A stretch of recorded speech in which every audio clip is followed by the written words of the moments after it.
This program is a collaboration of personal opinions and individual free thought. It does not represent the views or narrative of the mainstream corporate media hacks.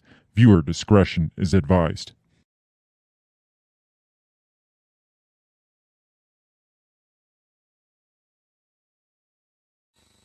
And here we go.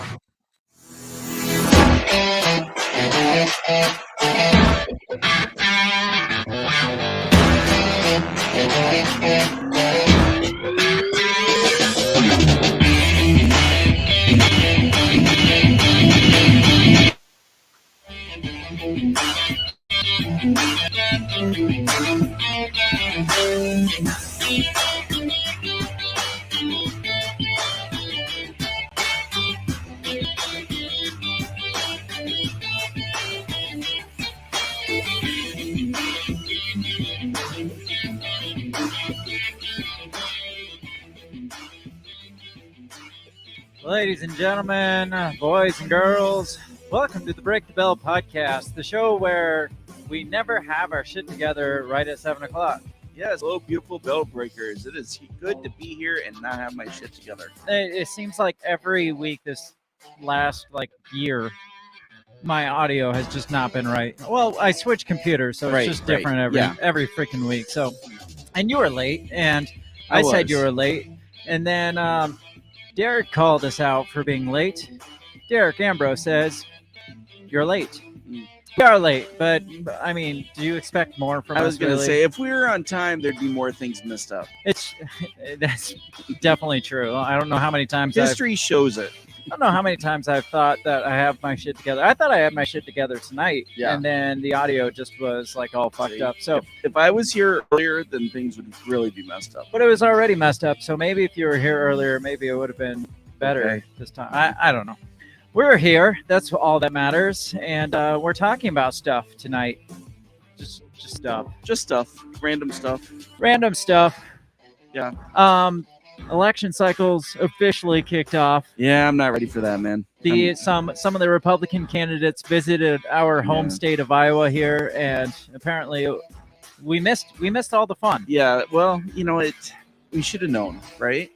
I feel like we're not doing our due diligence as a podcast that's supposed to give a shit what's going on in the world, by not knowing that Desantis and Trump were going to be in Iowa this weekend. Well, with the Iowa State Fair, they always have the candidates. Well, I had kind of forgot that the fair was even going on. Well, we had a lot going on. Have you ever been to the Iowa State Fair? Never. I haven't either. It's supposed to be the best state fair in all the state fairs, really? Which that's a big call. I know that's pretty big for being. I mean, I guess they got to be good for something, but right.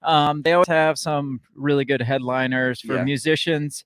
They do. And I don't. Who was playing this? Was it Ludacris was playing this week? I think, or next weekend. I heard New Kids on the Block, but they weren't ones I really wanted to see.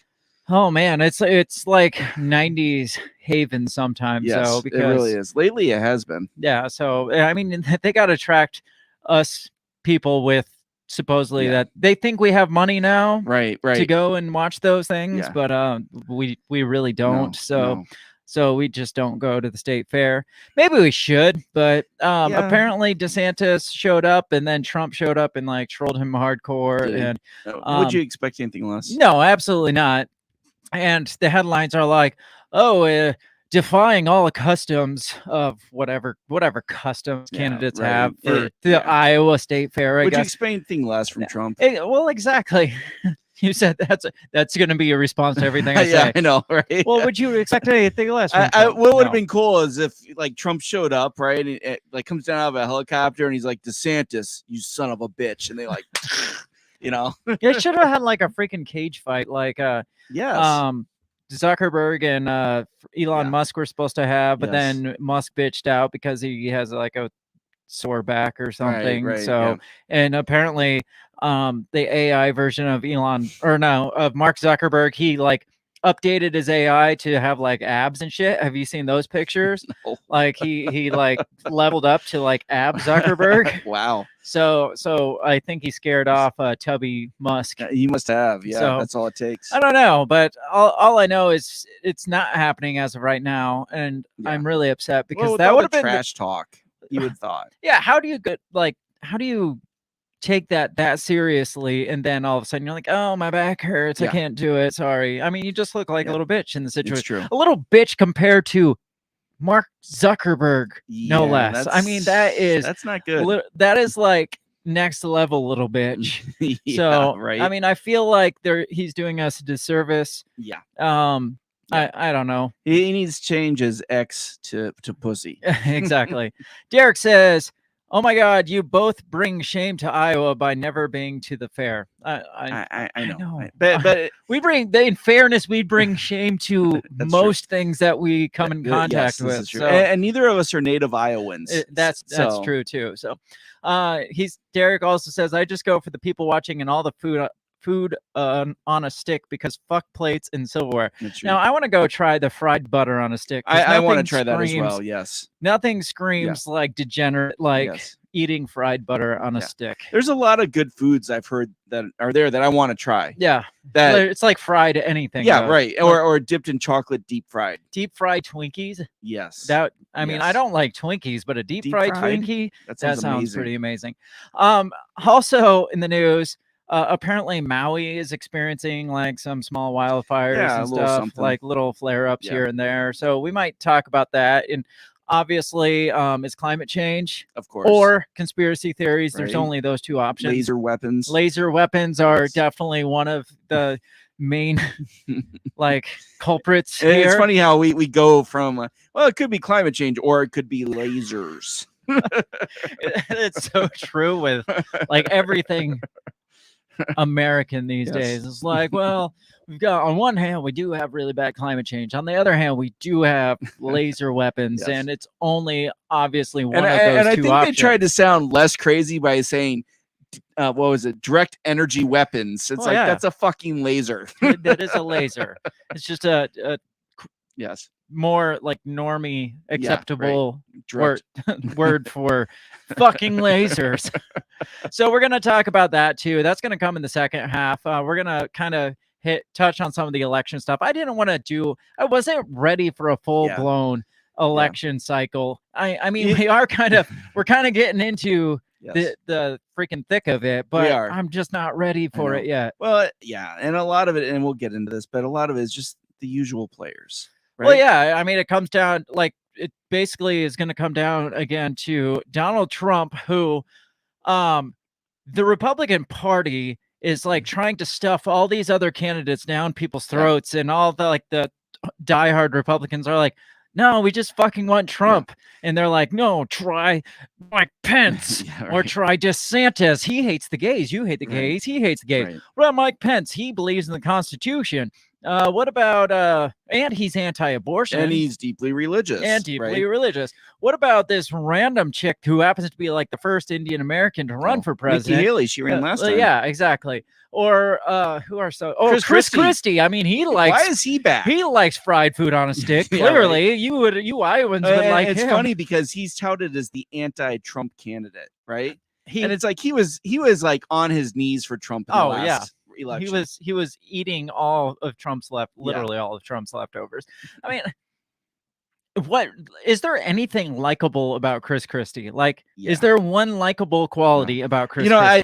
There's so little likable about Donald Trump, but there's less likable about Chris Christie. Because he's like a poor man's Trump. He's meat sweats and all. I mean, he's just a disgusting human. I actually liked Chris Christie when he was the governor of New Jersey, but until all of a sudden he was kissing Trump's ass. Well, he was taking on the unions, he was taking on the schools, and then all of a sudden he started bending over.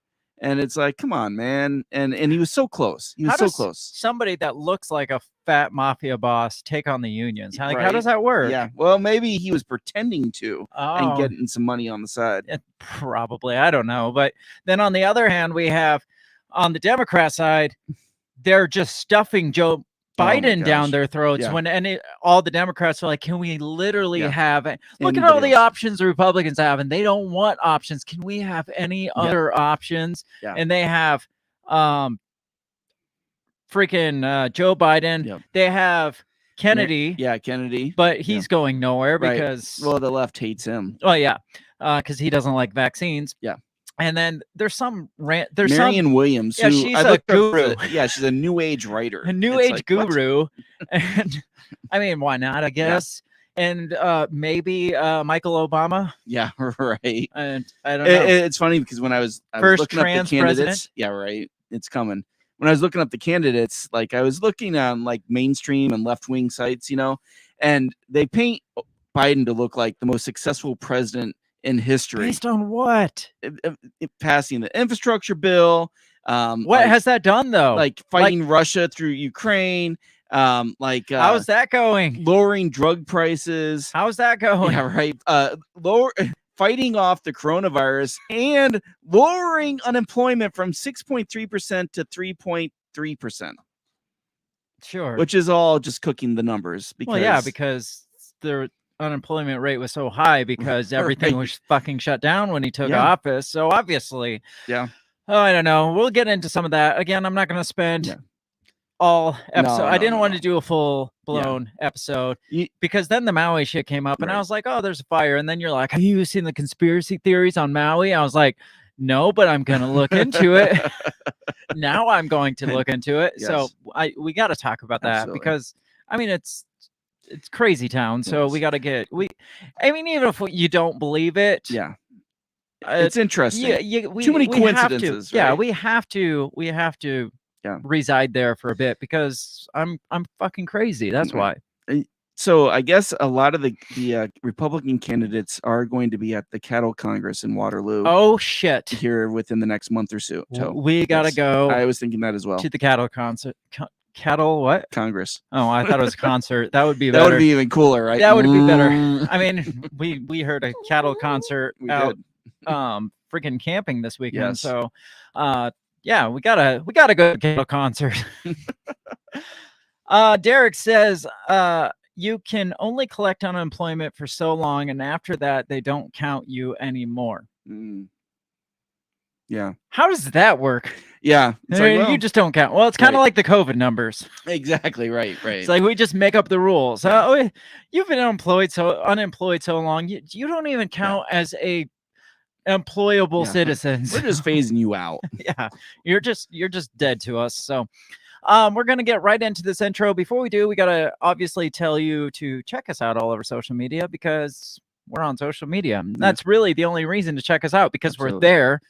And we're freaking awesome. And you should enjoy us as much as we enjoy us. Absolutely. I think they made social media for us. They did. Obviously, that's why we have such high follower rates. You can find us on the X, formerly known as Twitter, and on Facebook at the handles at Break the Bell Pod. You can also find links to everything we do at breakthebellpod.com. You can find access to all our kick-ass merch, some t-shirts, some logo stuff, cups and shit. I don't even know it's there anymore. I need to go update stuff.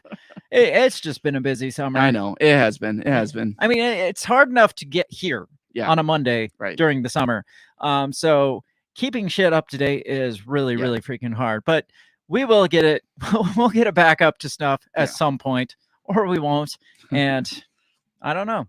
But check it out. breakthebellpod.com, social media, like, subscribe, share, all the fun, happy shit that the little kiddies are telling you to do because we're old. We don't know what to do, but I hear that if you like, share, and subscribe, I mean, that helps us out. So do that to help us out and help yourself out because we're freaking awesome. Absolutely. Like I said, gonna get into this intro video, and when we come back, we're talk about election stuff and wildfires and conspiracy theories, and who knows where this goes. I don't know. So maybe we'll find out together. We'll be right back. What did you say? You talking to me? What the heck are you talking about? What did you say? What did you say? What did you say? Are you talking to me? Are you talking to me? Are you talking to me? What are you talking about? What are you talking about? What are you saying? What did you say? Are you talking to me? Well, maybe he was talking to me. What did you say? Talk to me.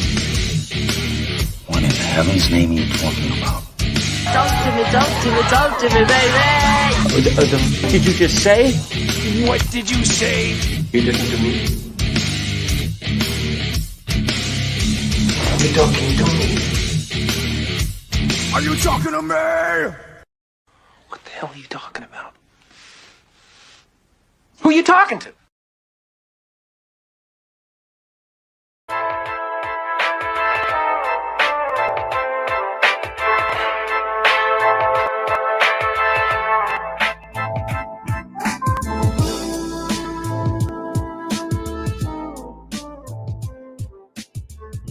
Well.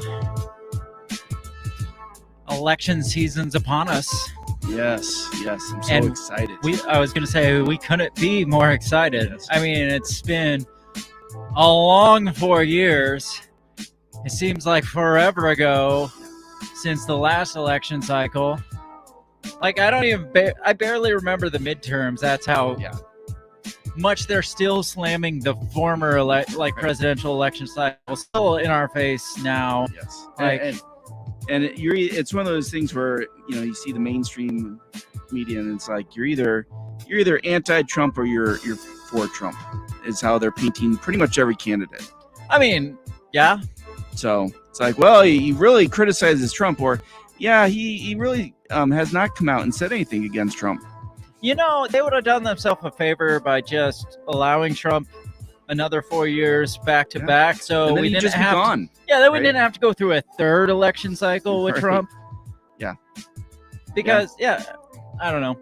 I mean, Trump has all his more legal woes coming up. They're trying to indict him. I think this is the fourth indictment in the last 6 months. Have they tried pinning the Kennedy assassination on him yet? No, not yet. It's coming. It's coming. Yeah, we'll see when that happens. I'm sure he has some partial blame for that somewhere. You know it. We're getting closer to what the people want, which is another Trump-Biden rematch. Ugh. I mean, what would you prefer, though? A Trump-Biden rematch or a Trump-Hillary rematch? I guess Trump-Biden. At least we don't really have to listen to Biden during a Trump-Biden rematch. True. We at least can laugh at his mumbling and bumbling and all his mishaps. At least there's comical relief there. Right. With Hillary, it's just like nails on a chalkboard every time she gets up. Right. And she tries pandering to some population. Yes, I actually keep hot sauce with me for all that white people food. Jesus Christ. Oh, don't remind me. I'm surprised we haven't seen an attempt at Hillary come back. I thought it was coming, but is she just past her prime? Have they just come to that realization? Past her prime. Well, I understand that, but have they? I think they finally come to the realization. I think they seriously, after Trump beat her, they just were like, you know what? She can't win shit. She's just not winnable. So let's go back to Biden. Let's see what he can do.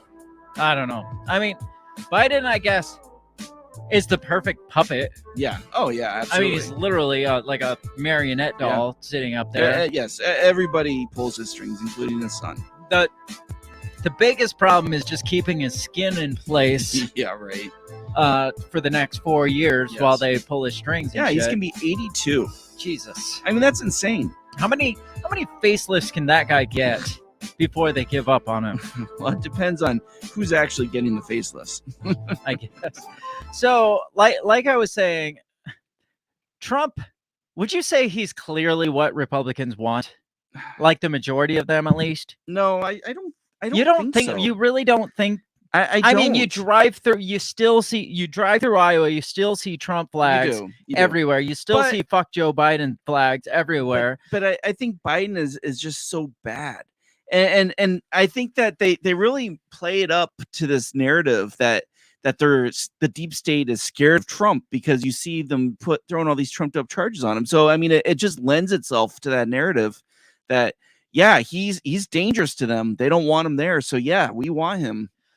But like I said, they're cramming all these other candidates. Yes. I mean, you sent me a list. There's probably 15 other Republican candidates down to weird ass names I've never even heard before. I'm like, why are you even trying at this point? Especially if Trump's up. Trump's in the running at all. Why are you trying down here? Right. Well, like if it was going against DeSantis and Pence, then throw in some random nobody. Yeah. What's interesting is a couple of these guys are like billionaires that have never held political office. Like Trump? Yeah, right. Right, exactly. So Trump kind of opened the door for him. Yeah, exactly. And then you got one guy who all he's done is mayor of Miami. Of Miami? That's it. So he ran like a freaking retirement home for a while? Right? Yeah. I mean, he might get like the Hispanic vote, but I think that's kind of what he's hoping for. But can you run as the mayor of Miami? So you're coming from the Miami area as a Republican. Are you going to beat even DeSantis though? Right. At that point? Yeah. I couldn't DeSantis just order you to stay home. Right. It's like, dude, just you're not going. Yeah. Like I own need to watch your city. Yes. And then again, you got Biden who. Yeah, he's Biden. He's Joe fucking Biden. He's old as shit, and nobody, not even Joe Biden wants Joe Biden to be president. It's true. So, like, it's just come to this again, but it's so much worse this time because we were so fed up with it last time. We're just like, how has it come to only the only two candidates are Donald Trump and Joe Biden? How has it come to this? That was 4 years ago, and now. We're here. We're fast forwarding 4 years later. It's just like we're fucked. Yeah, like we're back. Yeah, it's not. How have we not made progress in the last 4 years? It's not like some like UFC rematch where everybody's like, "Oh yeah, I want to see Conor McGregor stomp his face or something." For this like, rematch, redemption. No, this is just like, Jesus, again, another rerun. Yeah. So. Trump, obviously, as Trump does, continues his epic trollery. Yes. As we had mentioned with DeSantis at the Iowa State Fair. So I wanted to look into that first because it's kind of, and it's really funny because the Washington Post is really, this better let me read. It looks like it's going to. The Washington Post is really propping up DeSantis in this, which is hilarious because the Washington Post is a left-leaning organization, but anything but Trump is what they're going for, like you were saying. And it's like, well, Joe Biden probably doesn't have a chance to really beat Trump a second time, but it would be great to see him go against somebody that has no shot in hell like DeSantis. So let me pull this one up. This is titled "Trump Swoops into Iowa State Fair." Defying customs and clashing with DeSantis. What is going on? Go away. Again, since when does Donald Trump not defy customs? Right.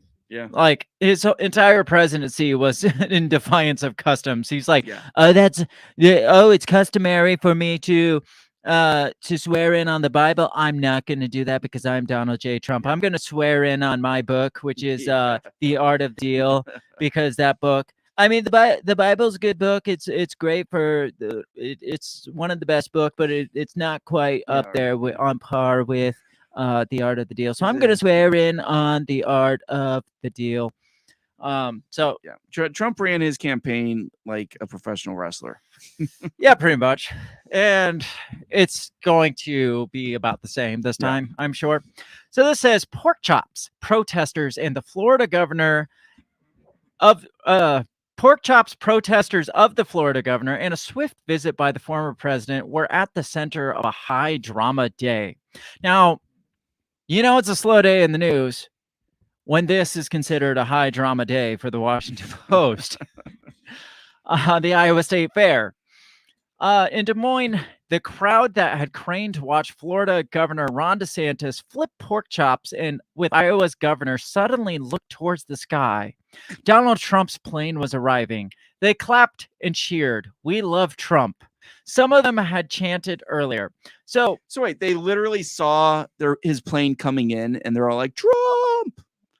According to the Washington Post, yes. They're just like, this is something you would see in a bad movie. Yeah, exactly. Or a bad TV show. It's like, I don't know of any airports at the fairgrounds that No, it's are on the opposite accommodating side of the for his. city. Yeah, and that's what I was gonna say. And the Des Moines airport is nowhere near the fairgrounds. It's on the south side, not the northeast side. Where so they look like, look, it's a bird, it's a plane, it's Trump. Yes, that's thunder. It looked like a tornado when I was coming holy in. fuck! I didn't even know it was supposed to storm today. I didn't either. I thought my house was falling for a second. Side note: we had a massive, like, short storm, but it was like crazy, like 4 a.m. on Friday morning. Oh, that's right. I slept right. I don't know how you did, because that scared the shit out of me. I've never like jumped out of bed because of thunder before, and I did. I like jumped up. I was like, holy fuck. And then I woke the rest of the house up. They were like, oh, I didn't even hear it, but I woke up for some reason. Oh, that was probably me yelling that woke you up. Anyways, what were we? Yeah, Trump's plane came in. Everybody was excited. They he probably circled over the fair, parachuted out. Yes, he parachuted down, and fireworks were going off around him, and he pulled it. And eagles were flying through the air, clearing the air for him. Yes, and he landed right in the middle of the cattle concert. Superhero landing. Yes, obviously. I mean, that's the way. And everybody cheering, "We love Trump." Yeah. Now, the funny thing is, this says the crowd craned to watch Desantis, but then also we're cheering, "We love Trump." So fickle crowd, I guess. It says when Trump got to the pork tent midday, only in Iowa. I was gonna say there's probably like half a dozen pork tents at the fair in Iowa. It's true. With DeSantis's camp far away and resting in the shade, he didn't partake in the actual grilling, and brought an entourage of supportive lawmakers from DeSantis's home state. Now that's a dick move there. That is. He rounds up like, hey, I need you from Florida. Oh, you're from Florida. Yeah. You like me. I need all my Florida buddies to come here. That's a big fuck you to Ron DeSantis.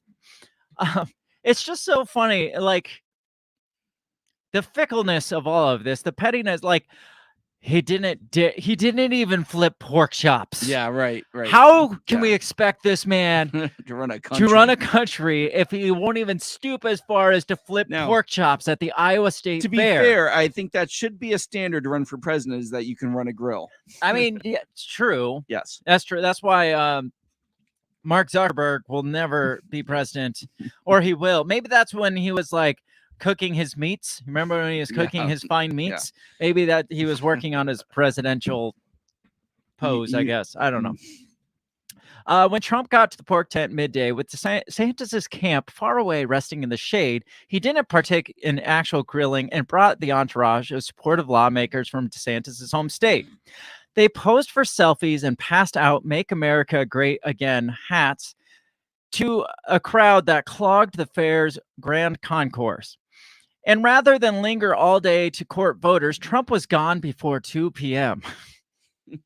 How dare him? How dare him not like ogle at the fine butter sculptures and partake in the pig judging and it's like he just showed up to show up DeSantis, and that's it. It's like he just showed up to campaign. Yeah, maybe he didn't show up to like, I don't know, like put on a show like DeSantis. I mean, he was there to put on a show, but DeSantis is being political. He's like partaking in all the festivities and stuff. But I mean, it's all just a fucking show. It is. Do you think DeSantis wants to flip pork chops for fucking Iowans? Or, rate pigs or butter sculptures? No, he's just doing it because nobody knows Ron DeSantis. And the Hawkeye cockeye is still the first leg. The Hawkeye cockeye? Yeah, that's you didn't go to the cockeye caucus. Oh, caucus. Yes. It's like, what the fuck is a cockeye? Yes, it's the caucus, but they call it the Hawkeye cockeye. Oh, gotcha. So. I gotcha. That makes sense. Yeah, the Iowa caucus is still number one, even though they're trying to. They fight pretty hard for that. Yeah.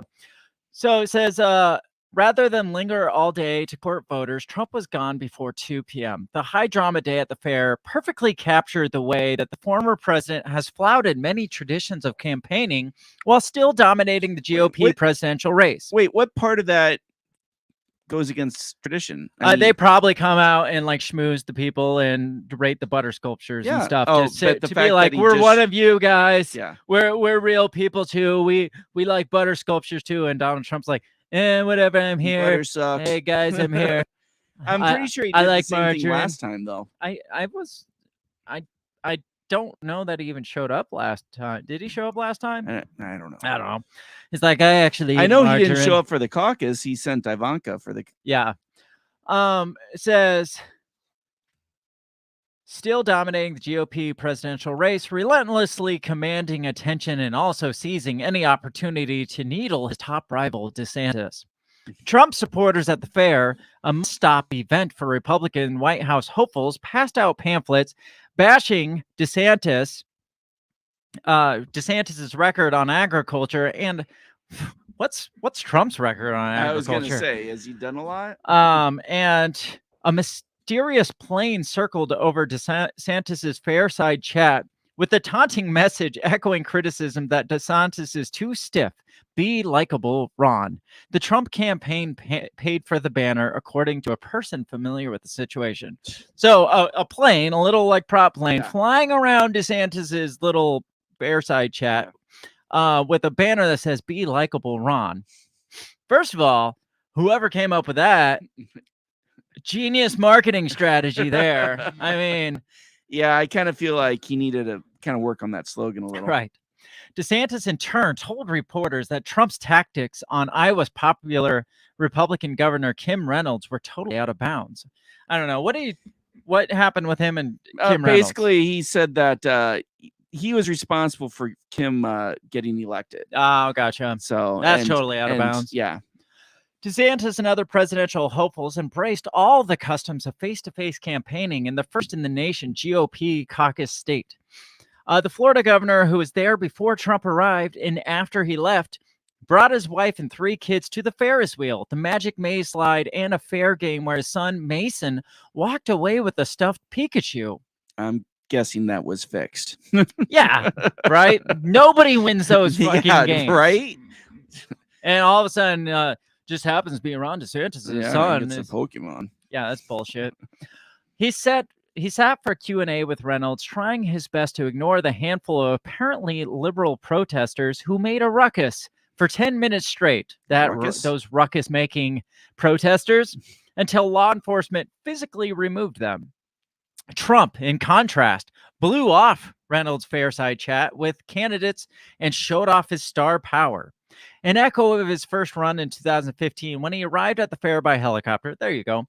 And bragged about the size of his crowds. My crowds are so much bigger than your crowds.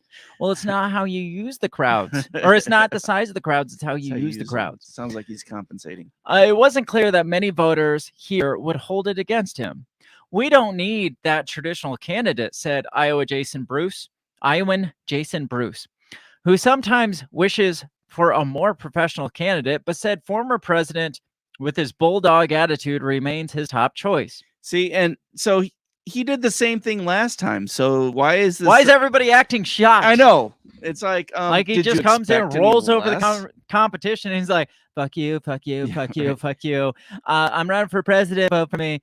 And they're like, "Wow, I like his attitude. Right? Yeah, I really like his stuff. Exactly." And then he comes in this time. He's like, "Fuck you, fuck you, fuck you.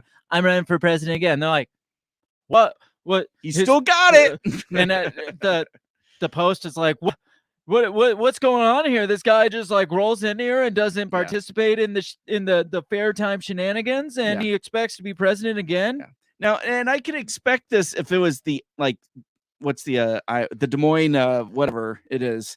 Like if they were coming and be like, "Wow, we're really offended that he came to the fair and didn't want to participate," but instead you got the Washington Post, who's never been to the fair themselves, that is acting offended. Yeah, whoever got put on the story was like, "Wait, there's a fair in Iowa? Is that the one with the potatoes?" He's not alone. Polls show Trump far ahead of DeSantis. Blah blah blah blah. I don't need to see all this shit. Yeah.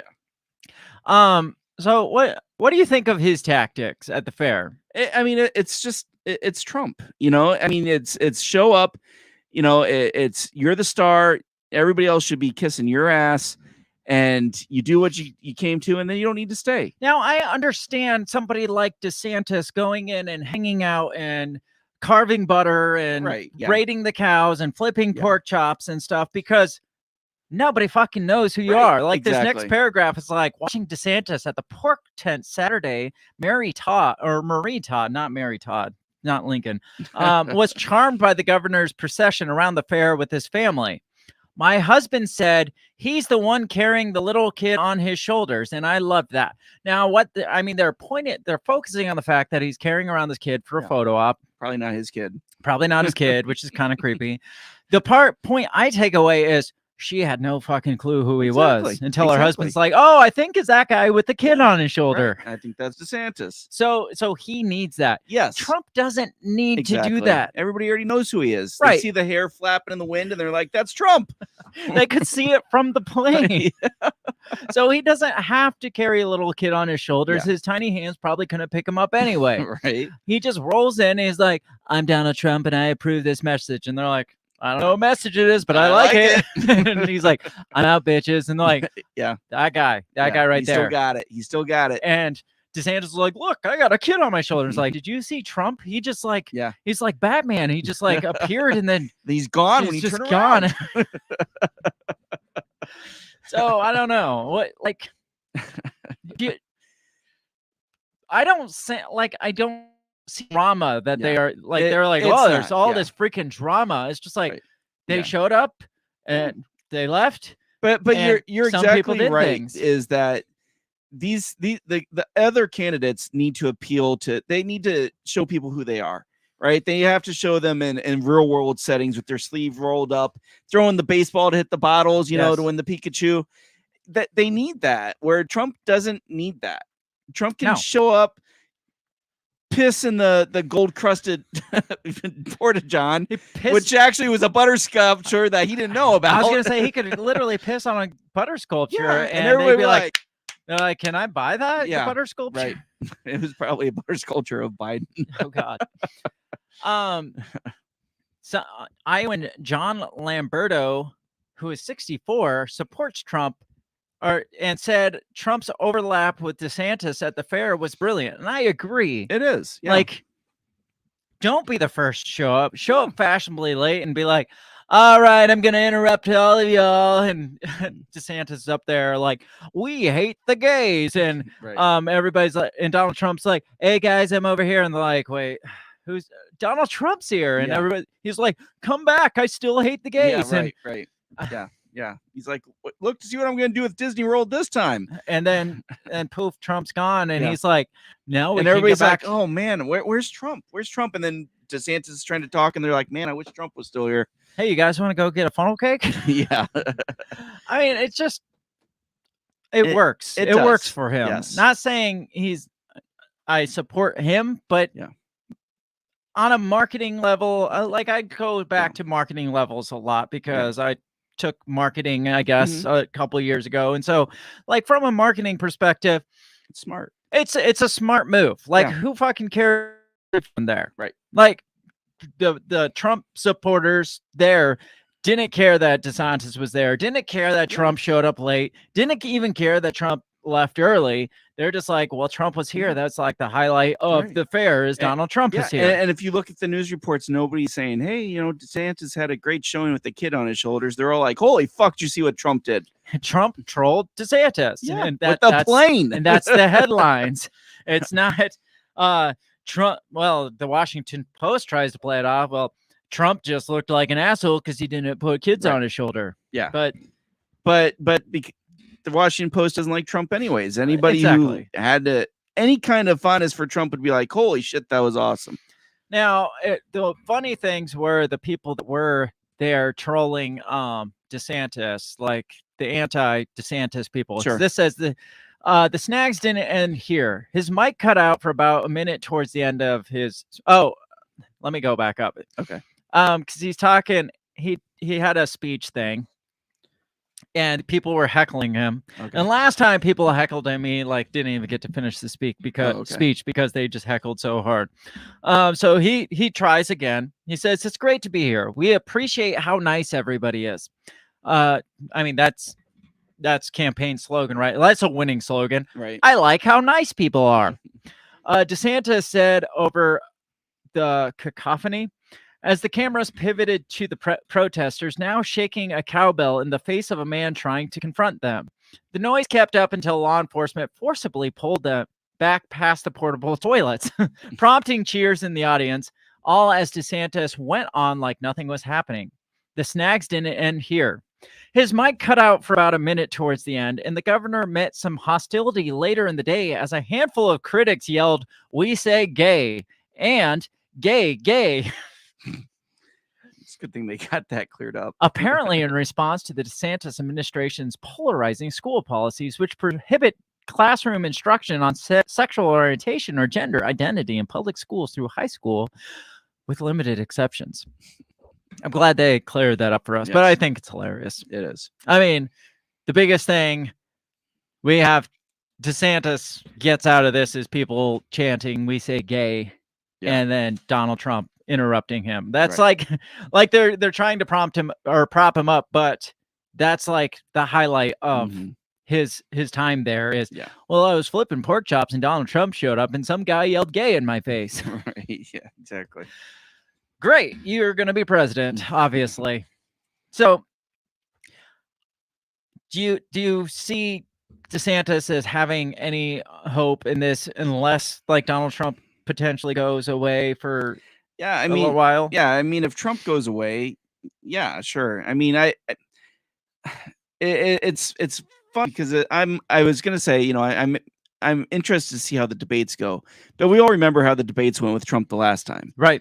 Where he just kind of stood there with his stupid ass smile and took shots at everybody, and everybody cheered and laughed and whatever, you know. So I mean, it's not actually ever a debate. No, and it's not going to be anything. No. It's just going to be a pissing contest. No, and it's like, you know, you don't get to actually hear any plans, anything, you know, to do because they don't have plans. Well, exactly. It's like, well, if you vote for me, you'll see what a great plan I have. It's a big plan. It's a great plan, and you should see this plan. And my critics or my advisors say that this is the best plan that they've ever seen. Yeah. I mean, it's the deadliest plan that they've ever seen. And vote for me, and you can see this deadly plan. And then you have such like, well, I'm not Donald Trump. Right. And that's what even the Republicans think that's going to be the win. And that's apparently Chris Christie's big strategy is that he's not Donald Trump. Right. And Ryan Pence's strategy. Mike Pence is, what did I say? Ryan. Oh, because I know a Ryan. Anyways, Mike Pence is going to be like, well, I'm not Donald Trump. And yes, I did support him, but I don't totally reject him. Well, he's kind of come out against Trump lately. Like, he's now claiming that Trump told him, like his, I guess, campaign shot in the dark is that Donald Trump told him to like bypass the Constitution. Does that surprise you though? No, I mean, Pence is kind of like since January 6th. Yeah. Since January 7th, he turned into like a big bitch. Yeah. And I'm not saying Donald Trump was right or wrong. I'm saying Mike Pence turned into a bitch, and everything's just like as soon as the writing was on the wall, he's like, "Well, I'm not with him." Right? Yeah, I don't even know him really. So this is his article about this. It says, "President Trump asked me to put him over my oath to the Constitution," and this is from MotherJones.com. Okay. It says, "Let me see if why is this not popping up?" There we go. Donald Trump is going after his former vice president and fellow 2024 presidential contender, Mike Pence. On Saturday, the embattled frontrunner took to Truth Social to attack his former ally. Wow. It's finally happened. Little Mike Pence, a man who is about to be ousted as governor of Indiana until I came along and made him VP, has gone back to the dark side. I never told a newly emboldened, not based on his 2% poll numbers, Pence to put me above the Constitution, or that Mike was too honest.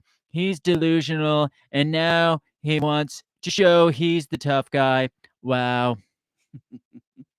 The latest round of attacks follow false claims by Trump earlier this week, suggesting that the vice president had power that Mike didn't understand to reject the electoral votes in 2020 presidential election. I feel badly for Mike Pence, who is attracting no crowds, enthusiasms, or loyalty from people who, as a member of the Trump administration, should be loving him. Trump wrote Wednesday, he didn't fight against election fraud, he said. Just the day before, Trump had been indicted for attempting to subvert the election on charges of defrauding the United States. That's serious. Yeah. Obstructing an official government proceeding and depriving people of civil rights provided by federal law or the Constitution. What? Yeah, this is getting, I mean, they're just throwing everything at it now. It's just like, now they're like, he's like depriving civil rights. He's depriving constitutional rights, defrauding the United States. Like, they're just throwing it all. It's going to be like treason soon. And like, well, he jaywalked in 88. I saw it. It was him. The federal indictment mentions a January 1st, 2021 call, which Trump allegedly called Pence too honest over his objection to reject contested electoral votes during the certification process. Today's indictment serves as an important reminder. Anyone who puts himself over the Constitution should never be president of the United States, Pence said in a statement at the time. Trying to capitalize on Pence's prominent role in the indictment, the former vice president's campaign has started selling merchandise featuring the too honest phrase. And that it's not going to go like, give up, man. Like the only people who would ever vote for Mike Pence would be if he had stuck by Trump's side and Trump was no longer in the picture. Then Trump supporters would be like, oh, remember Mike Pence? He was his VP. Yeah, he stood by him. He's not charismatic enough to be the anti-Trump guy. He has slightly less charisma than Al Gore, which is sad. No. Pence's escalating condemnation of Trump's big lie doesn't seem to be earning him any points with the former president's support. That's because he didn't come out with this until he decided, you know what, I have a shot at president too. So obviously I am going to say, well, Trump's a liar, so don't vote for him, vote for me, because I was the honest Abe in all of this. It says some of who called him a traitor and a sellout outside a campaign event in New Hampshire this week. I would say 100% he's a traitor and a sellout to the Trump people, not to me. I don't fucking care. Right. But like, he had nothing really to say. Right. He wasn't public, like he didn't publicly denounce anything that Trump did until after the fact, and then later after the fact, and then decided, you know what, I need to distance myself from this guy. This is an angle I can use. Absolute sellout. Yeah. Because Mike Pence wouldn't have been anything if it wasn't for Donald Trump. Yeah. Nobody would have a fucking clue. Did you know Mike Pence, of all people, was a talk radio host at one point? Oh, my. Could you imagine listening to that? That sounds worse than Alec Baldwin. President Trump was wrong then and is wrong now, Pence told Dana Bash on CNN's State of the Union. I had no right to overturn the election. The American people deserve to know that President Trump asked me to put my oath over the Constitution, but I kept my oath and I always will. Now, the one thing Mike Pence cuts, or he's trying to get people to forget, is he did ask the question, because this whole thing about putting him over the Constitution was regarding the rejecting the electoral votes. Remember that? Yeah. We talked about it on January 5th, and we're like, these are the options that they have. Yeah, they had one pathway to make it happen. Like, reject the electoral votes, send up other delegates or something like that. And that was their option. And then J6 happened and it all just went out the fucking window. Right. Now, one thing that he's trying to get people to forget is he's one of the ones that posed the question, is there a chance that people could send up other electoral voters or whatever, or whatever they're called, electorates. Yeah, electorates. And some people aren't forgetting that. They're like, remember the time, you keep saying this, but remember the time you asked the question? Yeah. And he's like, well, actually, that's not what was going on. I just heard rumors that they were, and I was simply asking, are they sending up? Like, he's trying to cover up, because he was trying to go.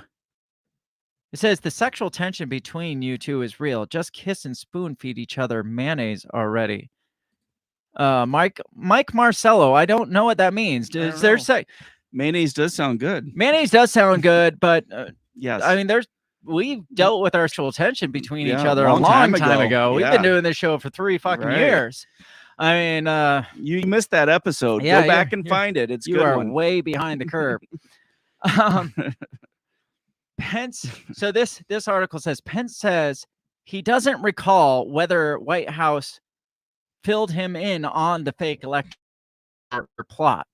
Yes. This next article. So Mike Pence is coming out now because they're like, remember that time you said that? He's like, well, I did ask the question, but that's because I was hearing rumors. And they're like, but didn't the White House tell you that this was the plan? Right. I mean, we knew about the plan before January 6th. And he's like, well, I don't remember if that ever happened. Yeah. I want to smell you both after you jog. Who the fuck is this guy? I don't know, but that's extra, man. You got to be a Patreon. If you guys are coming to Leapfrog competition tonight, remember you can only wear swim goggles and tube socks. Well, I don't know what's happening. This is way more exciting than Mike Pence. Yeah, right. Way more exciting, and maybe I will Mike let you Pence smell me after Leapfrog. you. Oh, Mike Marcello, I will let you smell me after I jog, but you got to get me to jog first. Well, you should subscribe. Yes, that's on our that's our Patreon program. That's our gold membership. The post jog smelling membership. So I don't know. I feel like everything. He's trying to stay down the middle, and he is, and he can't do that. And you can't say things like, well, I don't remember if I heard this. You either deny it or you well, that never happened. They didn't fill me on. You to come out and say I don't recall, right? As a politician, they used that in the 80s. Ollie North kind of beat that to shit. You can't go back. Freaking Bill Clinton. Yeah, right. I mean, the Bill Clinton era. I don't recollect that, Senator. Yes. So I don't know.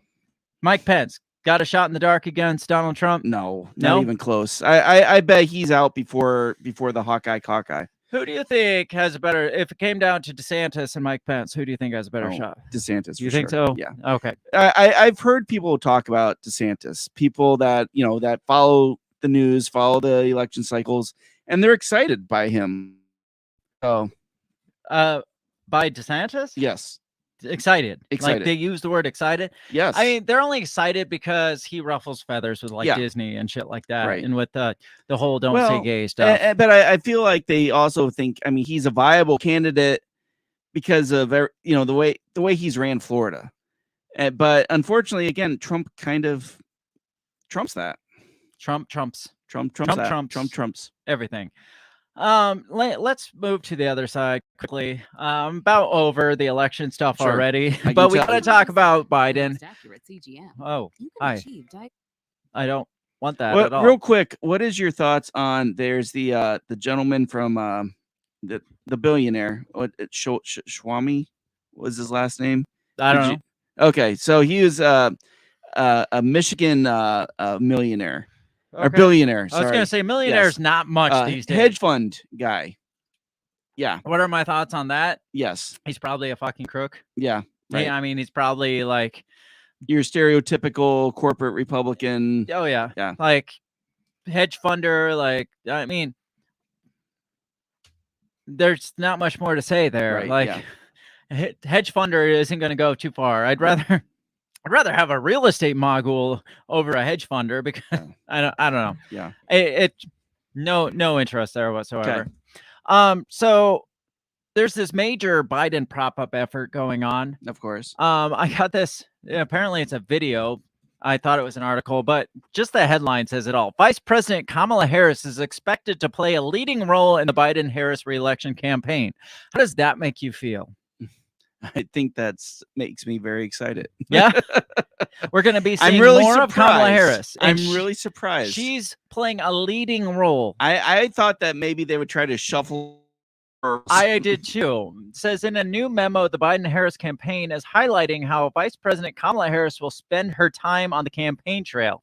CNBC reports the vice president will be strategically deployed to shore up support for Biden among constituents that make up the core of the Biden-Harris coalition. That says nothing. Yeah, I know. Maybe they're going to stick her in San Francisco. That is, I mean, that's a lot of like a lot of words to say we haven't figured out where to put Kamala Harris. It's kind of like her entire vice presidency. But MSNBC is playing it off as, oh, she's going to be playing a key role. And they're just like, we're going to strategically place her where it makes sense. Out of the way.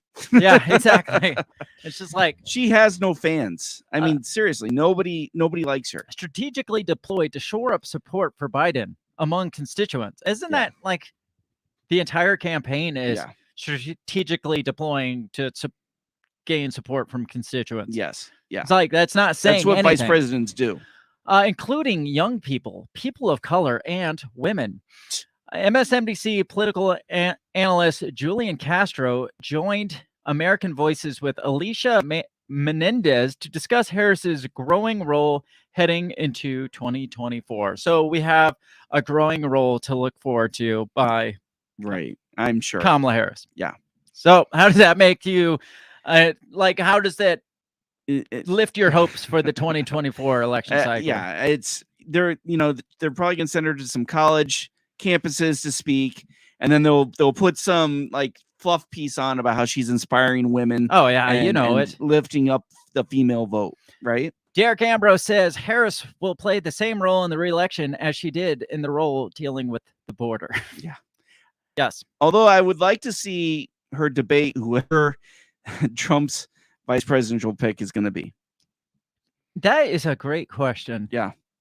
Do you got any contenders? Any thoughts? You think he'll go more traditional like Pence again, or you think he's I think he has to go traditional. You would think. I don't think he has to now. I think he had to then jump that to pull in like the evangelical, like conservative. Now I think they're already sold, and so he could.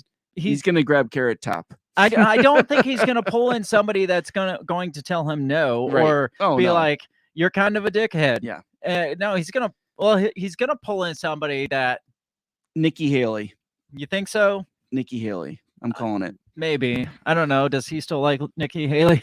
I don't. She hasn't said anything bad against him. So, and she was she was his ambassador to the UN. Oh, okay. Maybe. I don't know. Maybe. On top of Harris's increasing role in this election, now none of them are talking about like Biden's role in his own campaign. Right. On top of this, Barack Obama is. Oh God. His role is taking shape for this re-election cycle. Yeah. Well, because he's the one running for office. Yeah, I was going to say he's the one that ran in 2015 for him, while Joe or not 2015, 2020, when Joe was hiding in the basement. Right. So it only makes sense that he does it again. This is from the Washington Examiner. It says Barack Obama's role in Joe Biden's 2024 re-election bid takes shape. Let me guess. He's going to be strategically placed in a role to garner support. He'll be the one debating everybody. Oh, you know it. Former President Barack Obama's developing role in President Joe Biden's 24 re-election effort was highlighted in a new tweet from second gentleman Doug Emhoff on Sunday. So at least like even Doug knows that Obama's going to do more for this re-election than his own wife. Right. Yeah. Because they're like highlighting like everything he's going to be doing. And for Kamala, they're like, she's going to do stuff and things. Yeah. Right. So this is hilarious. Now, if you're going to try to like raise funds and also raise support for Joe Biden, wouldn't you think you'd sell tickets to meet Joe Biden? Right. Yeah. But no, nobody. No, listen to this. This is from Doug. Do you want to meet Presidents Joe Biden and Barack Obama? Chip in whatever you can to support Joe and Kamala's campaign, and you'll be automatically entered for a chance to win. The tweet directed viewers to a landing page from Act Blue, which we know is a big crock of shit. Yes. From the Biden Victory Fund, the president's joint fundraising committee. According to the fund's page, by donating, people have the chance to win a trip to meet Obama and Biden. I like how they put that first. Yeah, right. Like, do you want to meet Joe Biden? Well, not really. Well, what about Barack Obama, too? Damn, can I see Obama? Well, yeah, but Biden will be there, too, but Obama's going to be there for sure. This is hilarious. A chance to win a trip to meet Obama and Biden, who once served as Obama's vice president. Wow. Wait a second, line him again. The travel and hotel stay will be covered, and the winner will get to meet both men. Memorializing. Good God, that's a hard word to say. Memorializing it with a photo. And then here's this hip photo of Obama and Biden giving a high five. Oh my gosh. Obama reportedly promised to do everything in his power to boost Biden to re-election during a lunch meeting at the White House in June. During the meeting, he also allegedly warned Biden of former President Donald Trump's political prowess and stranglehold on the Republican Party. Like, Biden isn't like watching this. Right. Yeah.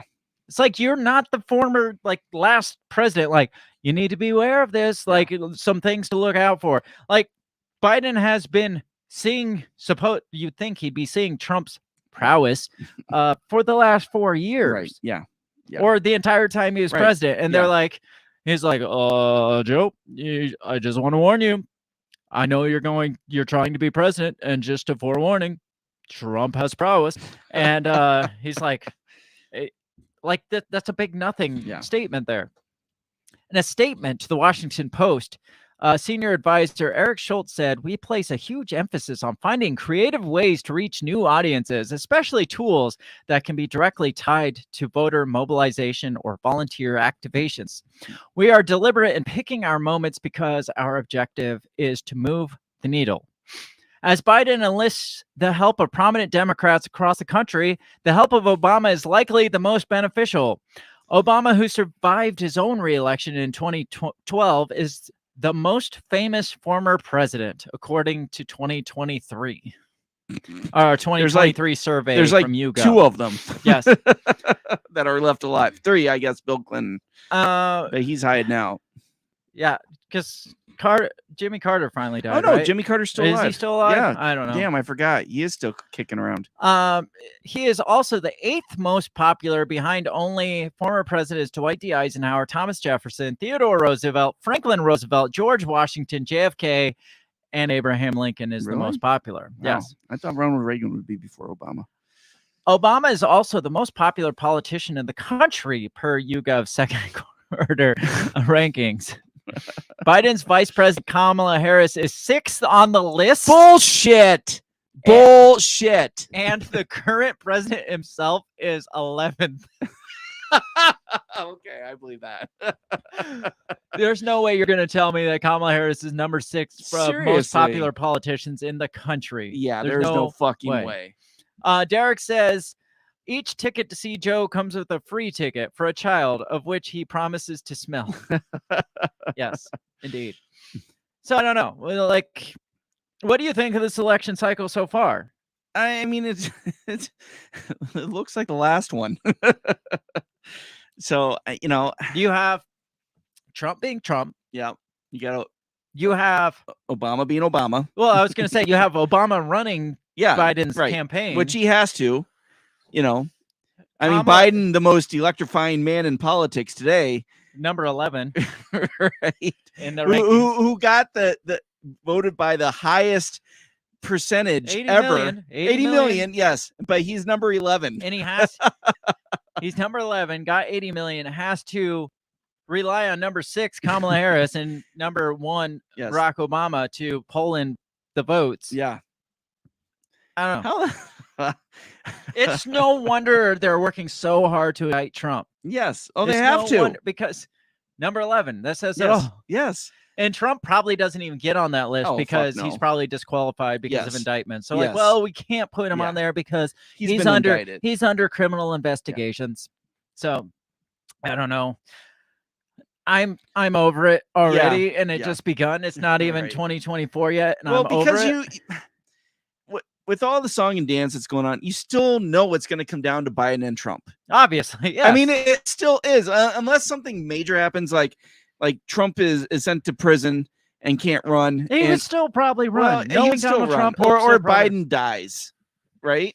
What do you think of the Hunter Biden stuff? Do you think that has any way down because nobody's paying attention to it. No, probably not. It's not getting reported on enough. The only way it has anything to do with anything is if they want to use that to get rid of Biden and be like, you're a liability and we want to get rid of you. Because if they didn't want to get rid of him, it wouldn't fucking matter. Well, there was an article I read and they talked about, first of all, they come out and they talk about Trump's bloody insurrectionist plot, right, on J6. Jesus. And then they come out and they talk about Biden might be weighed down by his son trying to use his father's influence for business. And they're like, which is nowhere near the scope of horrendousness as January 6th.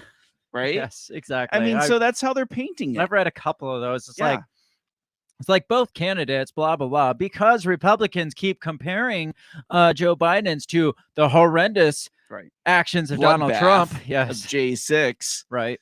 Yeah. I mean, do you got anything else on these, or do we want to move to Maui?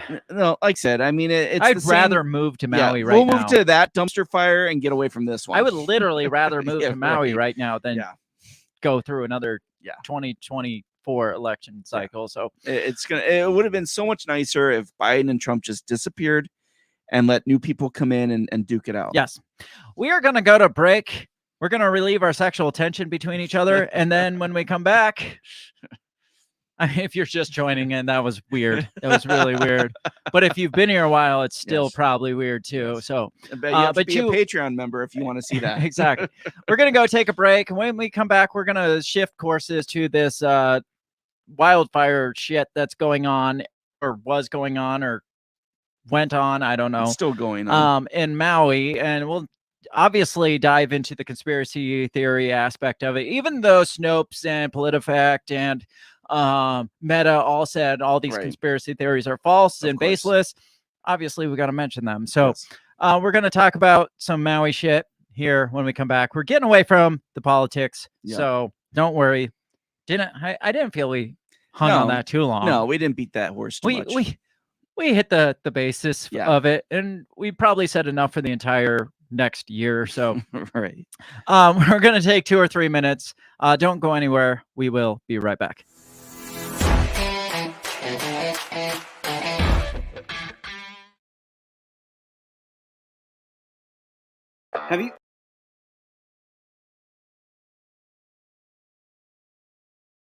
Have you ever thought that maybe voting, maybe all this politics constantly surrounding you is not the way to achieve freedom in your life?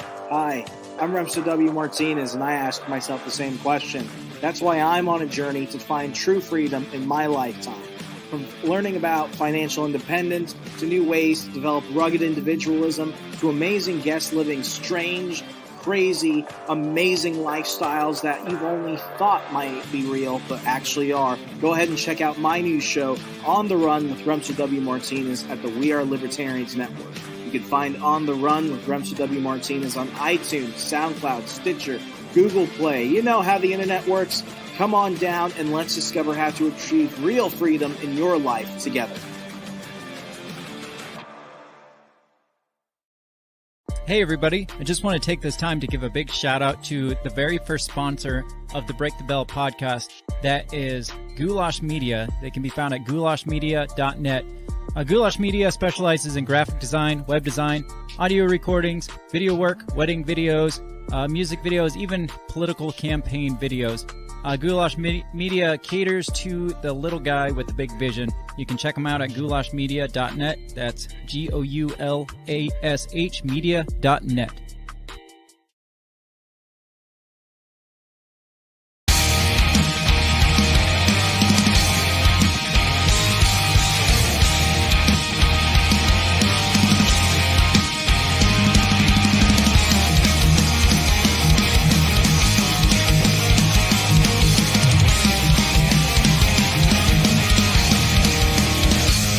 I know it's not a good time for you.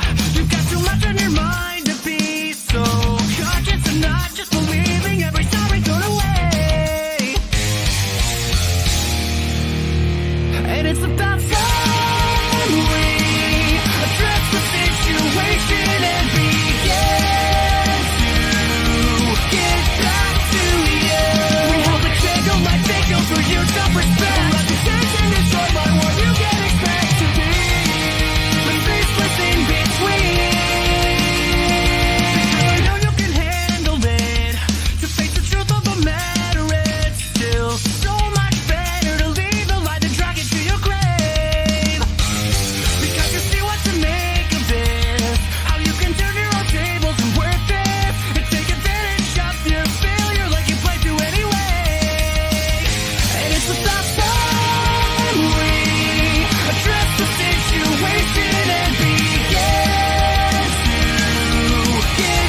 back.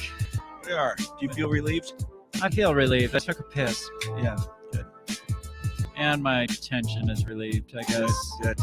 Not as relieved as I would like, but we got time later, though. Absolutely. Again, Patreon. Yes, indeed. So we talked some political stuff. We got our... Are we good for the rest of the election cycle now? I think we're good until the Hawkeye Cockeye. All right. Which I just learned was the official name of that. Yes. I guess. So I'm hoping Ivanka's there again. That's all I'm saying. Well, are you going to go if she is? Oh, hell is yeah. Is she still, like, anything to look at? I mean, everybody said how hot she was. She was very hot last time we saw her. I mean, she was... I don't know. Maybe it's the fact that she's Donald Trump's daughter that just kind of takes it away from me. Maybe. Yeah. Or her husband's a dick. Or that. I mean, he's Jared freaking Kushner. Right. If there's any conspiracy to be had out there, it's he's not Donald Trump. It's Jared Kushner. He's kind of the Trump Hunter Biden. Yeah. I can see that, but he's less of a drug addict dumbass about less it. Of a coke, and he's married to Ivanka Trump. So we're moving over to. Yes. I mean, I was really hoping to visit there in the next couple of years. Yeah, I mean, you still can. It might be cheaper. Yes, I was gonna say it might be a lot cheaper now. Deadliest wildfire in 100 years. Saw they were saying. I think the death toll was up to like 93 or something like that. Although I'd seen other people say it's up in the thousands. But again, conspiracy people. Now, how often do you hear of a wildfire causing mass deaths in the first place? I mean, when you're trapped on an island, right? I mean, they're talking about people running to the into the ocean. I heard that. Yeah, to people avoid were the fire. jumping into the ocean. That's like movie-esque there. Yeah. Oh, absolutely. Yeah. I just don't know. When I first heard about it, the person who was telling me about it was like, "Oh, I think that it started from a volcano." Yeah, I had seen. Well, they're still saying they have no idea. I'd seen potentially like volcano mixed with like dry conditions and lightning strikes, hurricane winds. Yeah, I don't know. Then I'd seen like some gas company explosion to like arson or like we're not gonna know. Right. They're not gonna tell us. They'll never tell us. But it's weird to me. Isn't it odd though? I mean, I think this is the first year California has not had wildfires.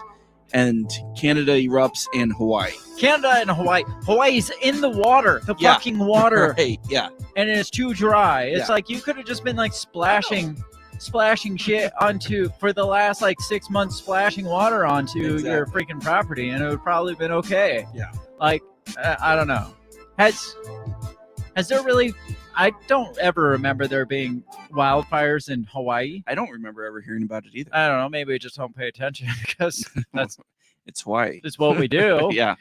But apparently there was like windstorm, like a dry storm. Which is there was a Hurricane Dora was coming up. The Explorer. Yes, yes. And Swiper swiped it over to Hawaii. Oh, okay. And with the dry conditions, apparently fanned the flames.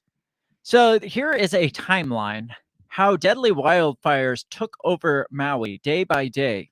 So this is it's going to break down what happened, I guess, because I didn't even know there was fires there until like yesterday when they're like, all of Maui is burnt to the ground. Right. And it's just like, I hadn't even read that Maui was on fire. So yeah, like I said, I heard about it. I think when was it? It was Saturday. Saturday, I heard about it, and then I looked it up, and I was like, "Oh shit!"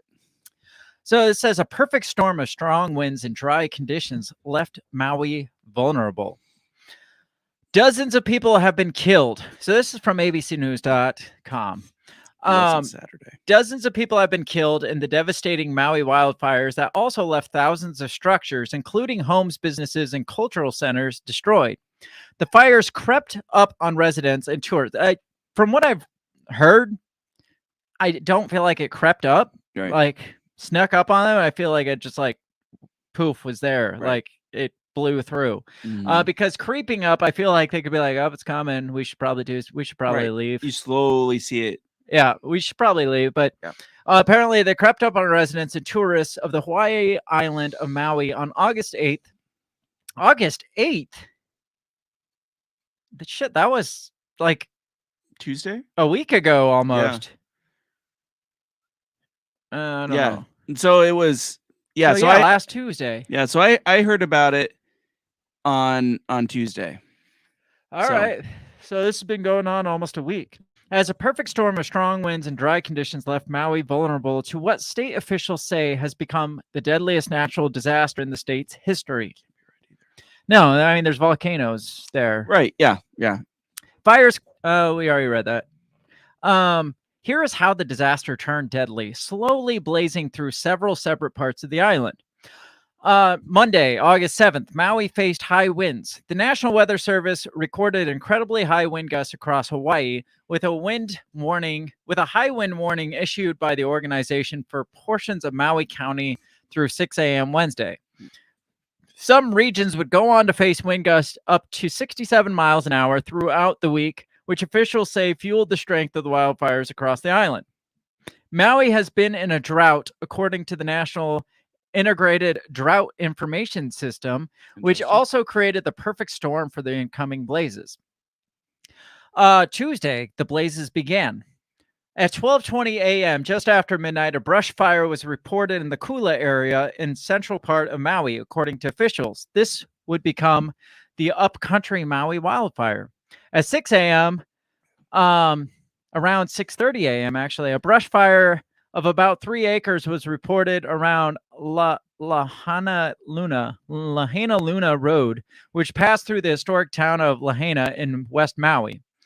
The fire in Lahaina was declared at 9 a.m. 100% contained just before 9 a.m., according to Maui County officials.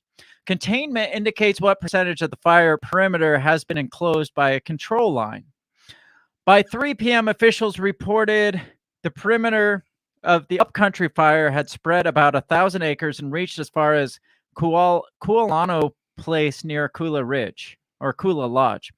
An afternoon flare-up of Lahaina fire forced the closure of Lahaina Bypass. Residents from both regions continued to evacuate. The assistant fire chief said the fire can be a mile or more from your house, but in a minute or two, it can be at your house. Burning airborne materials can light fires a great distance away from the main body of fire. Wow. So that's crazy. Think about that. Something is on fire. It blows in the air, lands somewhere else. It catches that on fire. That we needed a fire assistant chief to tell us that. 9:45, Mayor Richard Bisson issued an emergency proclamation in response to the fires. So here's a picture of the fire from the air. Mostly just smoke, it looks like. Yeah. Says on August 9th at 3 p.m., or it says August 9th, West Maui is without power and has no landline or cell phone service. Okay. That is odd to me. I could see the power. I could see the landline, but no cell service. That is like weird. Everything to just all of a sudden all fucking shut off. That sparks my ding ding, like my freaking conspiracy bells start to go off, because we've talked about this before between me and you before we even started podcasting. If they were going to do something like an EMP or something, all they got to do is shut off all the communication. And then they can tell you whatever you want, but you can't get because think about it. If you don't have landline or cell phone service, you're getting no access to the internet, no access to outside information, as well as nobody outside is getting the information from the ground. So they could be telling us one thing and telling them something else, and no way to know which is which. And you're not getting any direct reporting from the ground unless there's sat phones or something like that. Which you would think maybe they would think about being on an island in the middle of nowhere. Yes. So keep the cell phone thing in the back of your head, because that was what got me going. I was just like, really? Even cell service just stopped all on this same day. 3 p.m. firefighting crews are continuing to battle Lahaina, as well as fires in the Pelehu, Kihei, and upcountry areas. You're doing very well. Thank you. At 3:30, a federal team arrived in Maui and is on the ground in Lahaina to assist with search and rescue efforts amid the active Lahaina fire. Early reports show 6 lives were lost, but the toll was expected to climb. This is a deeply somber day, said Mayor Bisson. The gravity of losing any life is tragic. As we grieve with families, we offer prayers for comfort in the inconsolable time. August 10th, the Lahaina fire was reported 80% contained after the fire department reported progress in fighting all 3 fires across Maui. The Pelehu fire was reported 70% contained. A containment percentage of the upcountry fire remained pending. Officials announced the death toll had risen to 55 people. August 11th at 3 p.m., officials announced Lahaina fire 85% contained, the Pelehu fire 80% contained, and upcountry 50%. A Kananapali fire reported above the Pukalili at 6:10 p.m. was reported to be 100% contained. The death toll roughly 80% deceased. August 12th, the fire at that one word and that other word region was extinguished, impacting 1 acre. Meanwhile, firefighting crews fought to extinguish flare-ups in the Lahaina and upcountry fires, both which had destroyed dozens of structures combined. Death toll rose to 93. August 13th, which would have been yesterday, right? Mm-hmm. Upcountry fires deemed 60% contained, impacting an estimated 678 acres. That's today. That's today? I believe so. No, today's 14th. Oh, all right. The Pelehu fire is 100% contained. By this time, the Pacific Disaster Center states an estimated total of 27,000 structures exposed to the lane of fire, 2,200 structures damaged or destroyed, and 2,170 acres burned. Of the buildings exposed to the fire, 86% classified as residential, according to the center. In Kula, the center reports at least 544 structures have been exposed, with 96% of them being residential. The fires have cost billions of dollars in damage, State Governor Josh Green said in a press conference on Sunday. I mean, you got any thoughts there so far? Anything sparking your bells or anything like that? I mean, it's total. I mean, with that kind of percentage of structures on that small of a space, it's like it's gone. That's everything. Yeah, right. So here's some pictures that came out of Maui of the damage. If I can get to pull up. And to me, it looks like a freaking bomb went off. I've never been to like an entire island that was destroyed by a freaking forest fire or a wildfire. But it looks like a fucking bomb went off. Yeah, no, I agree. It does. And to me, I'm just like, it's conspiracy theory or not. It's just insane that happened. That much burned. Again, you're isolated on an island. Mm-hmm. It's not like freaking somewhere around here where it's like, well, it burns and there's like all the shit like agriculture shit that can burn the other direction, which is probably what'll happen. No, I mean, the entire island just caught on fire pretty much. Derek says smoke signals are useless. Too soon. Based on our communication. Yes. So, I mean, what are your thoughts looking at these? Have you seen much wildfire damage? I haven't, but I mean the damage I've seen usually on TV or whatnot, I mean, is usually total with as far as structures being burned to the ground, trees being gone, poles being gone. I mean, everything just kind of leveled. And here, like you said, it looks less like a burn down and more like some kind of explosion. Yeah. How are the buildings all crumbled to the ground, but there's power poles? Right. I mean, maybe these are metal poles or something, but there's trees here that don't even look like they have charring on them. But again, we're speculating. With it being that dry of a condition, you would think those trees would go up like candles. Here's a black charred tree, but then over here up in the corner, here's a tree that doesn't look like it was even touched. So I don't know. Again, just speculation here. These cars are completely windows shattered out of them. I mean, does a wildfire shatter get? I mean, they're talking thousands of degrees though. I mean, you would think that I've seen burned cars and I've seen them charred, and I mean that rarely I mean that hot, I guess, like the shit around, like the ceiling holding the window in could have just gave out. Yeah, and the glass could have like melted. I bet you would think that there'd be more charring.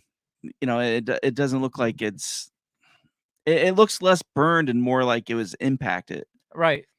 I don't know. Again, that's might just be the conspiracy theorist in me. Right. I mean, you do have, like, look at this. Yeah, this is like a concrete structure. Yeah. I don't know what was in between it, but you see where like concrete is just missing, right, and falling down, and then concrete is standing. And so I don't know. It looks more like an impact than a fire, I guess. Yeah. What do I know? I'm an idiot, I guess. But you got concrete buildings that were destroyed, but then look at all these power poles right in the background that are clearly like no impact whatsoever.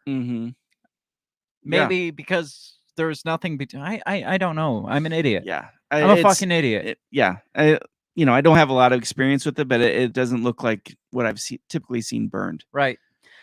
Who knows? But the governor knows.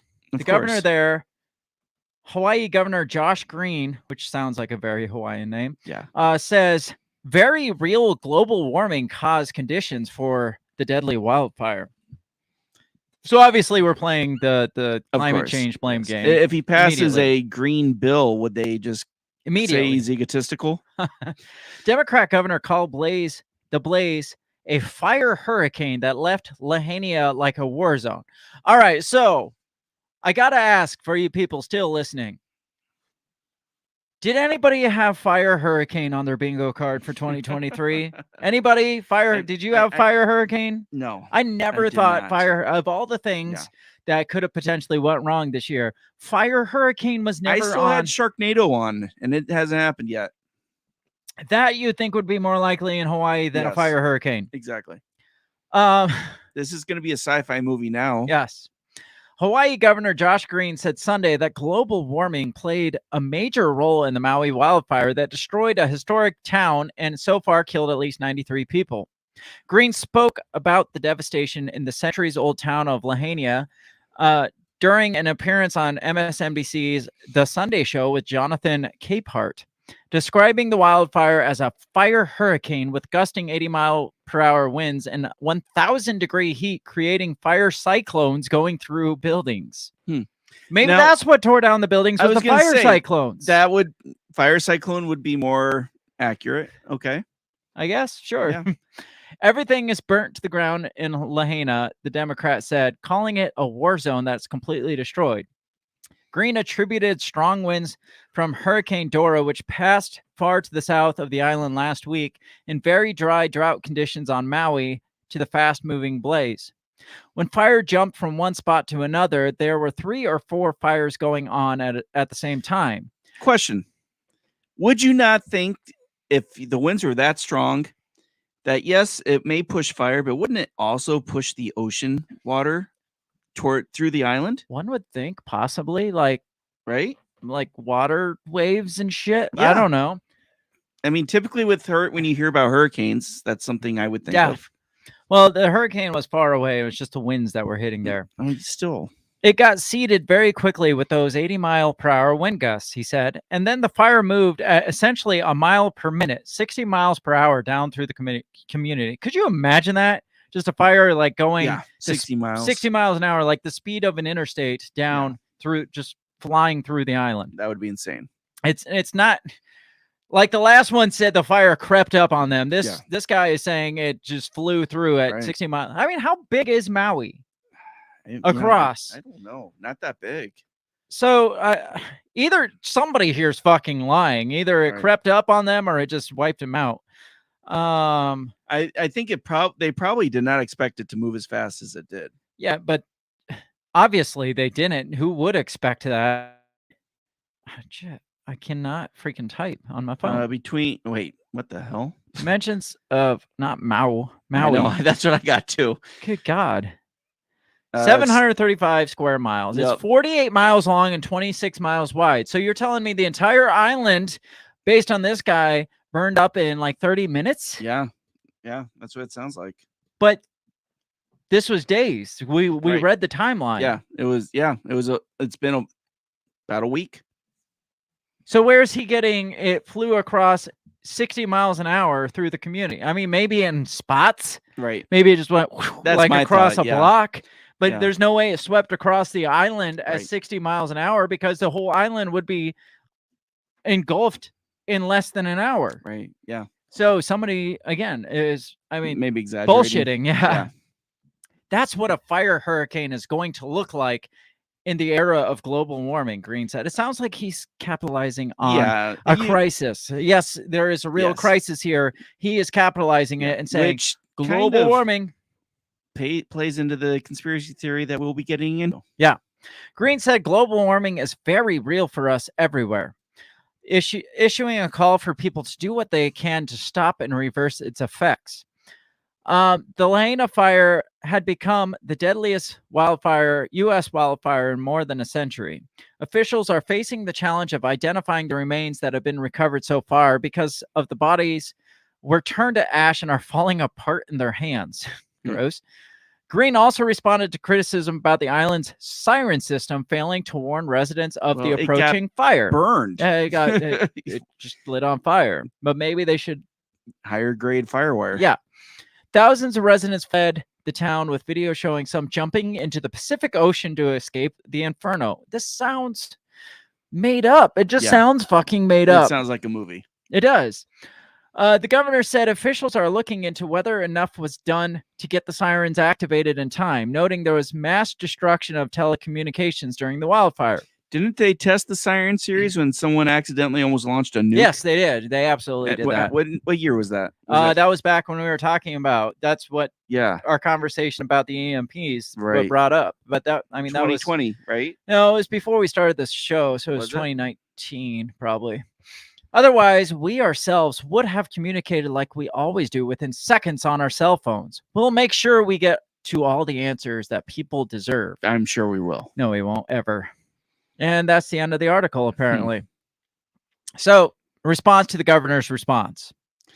Do you think it is? Do you think on either party is this the time to go political? Oh fuck no! It's like, well, we told you about global warming. Bodies crumbling in your arms, and you're going to be like, well, that's what happens with global warming. Do you want fire hurricanes? Because I don't want fire hurricanes. Right. We have to fix global warming. That's going to be the next Al Gore movie.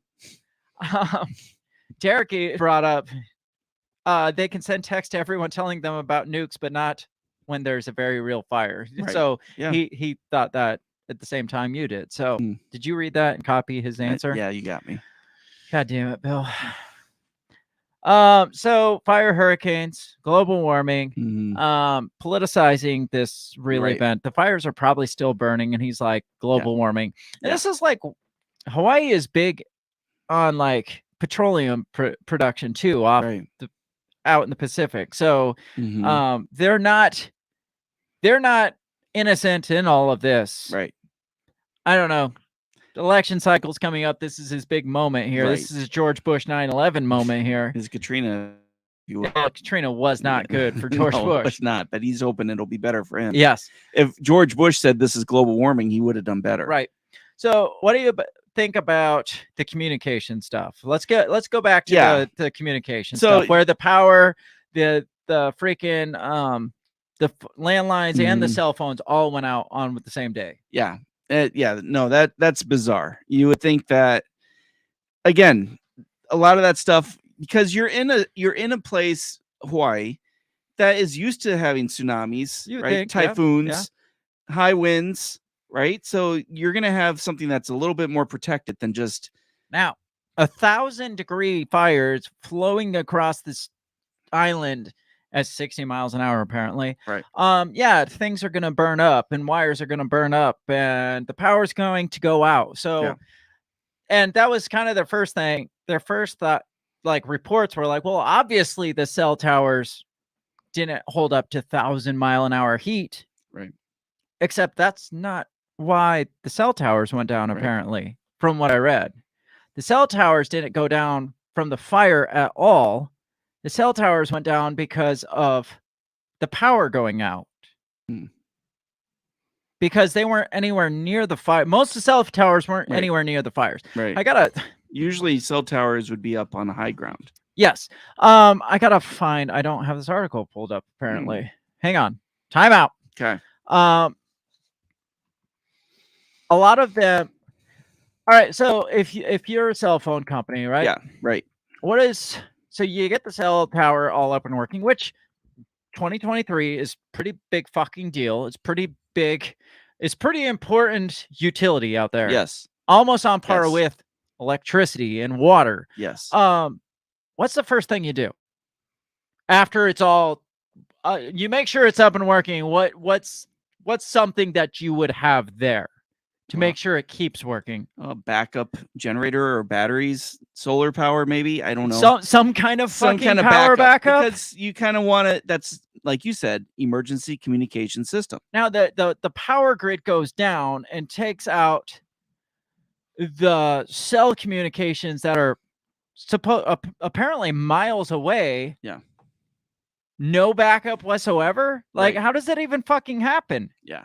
Let me see if I can find cell tower fire. Yeah, because this article says the tower or the fires did not cause the fires like themselves. Yeah. And speaking from experience, right? As a technician of some sorts. Oh, technician of some sorts, but also having survived the Draco of 2020, when our power was out for a week and a half, right? In my area, at least, cell towers still worked. Yeah. Right? I mean, Verizon was jammed up. But that was because a truck ran into the tower and destroyed a bunch of wires. All right. So, but not because of the winds or power being out. So here's a map of the island. You see the fires here? Okay, yeah. And here's the location of the towers. Yeah, right. Not on fire. Yeah. Cell tower fires did not cause Maui's communications outage. Power was the problem. So this says, according to Hawaii Governor Josh Green, residents will be allowed to return, blah, blah, blah. I don't care about that. I want to get to the cell tower. Says cell tower and telecom equipment damages were overblown. When the fire started to sweep through Lahaina, communication cell service in some areas was limited.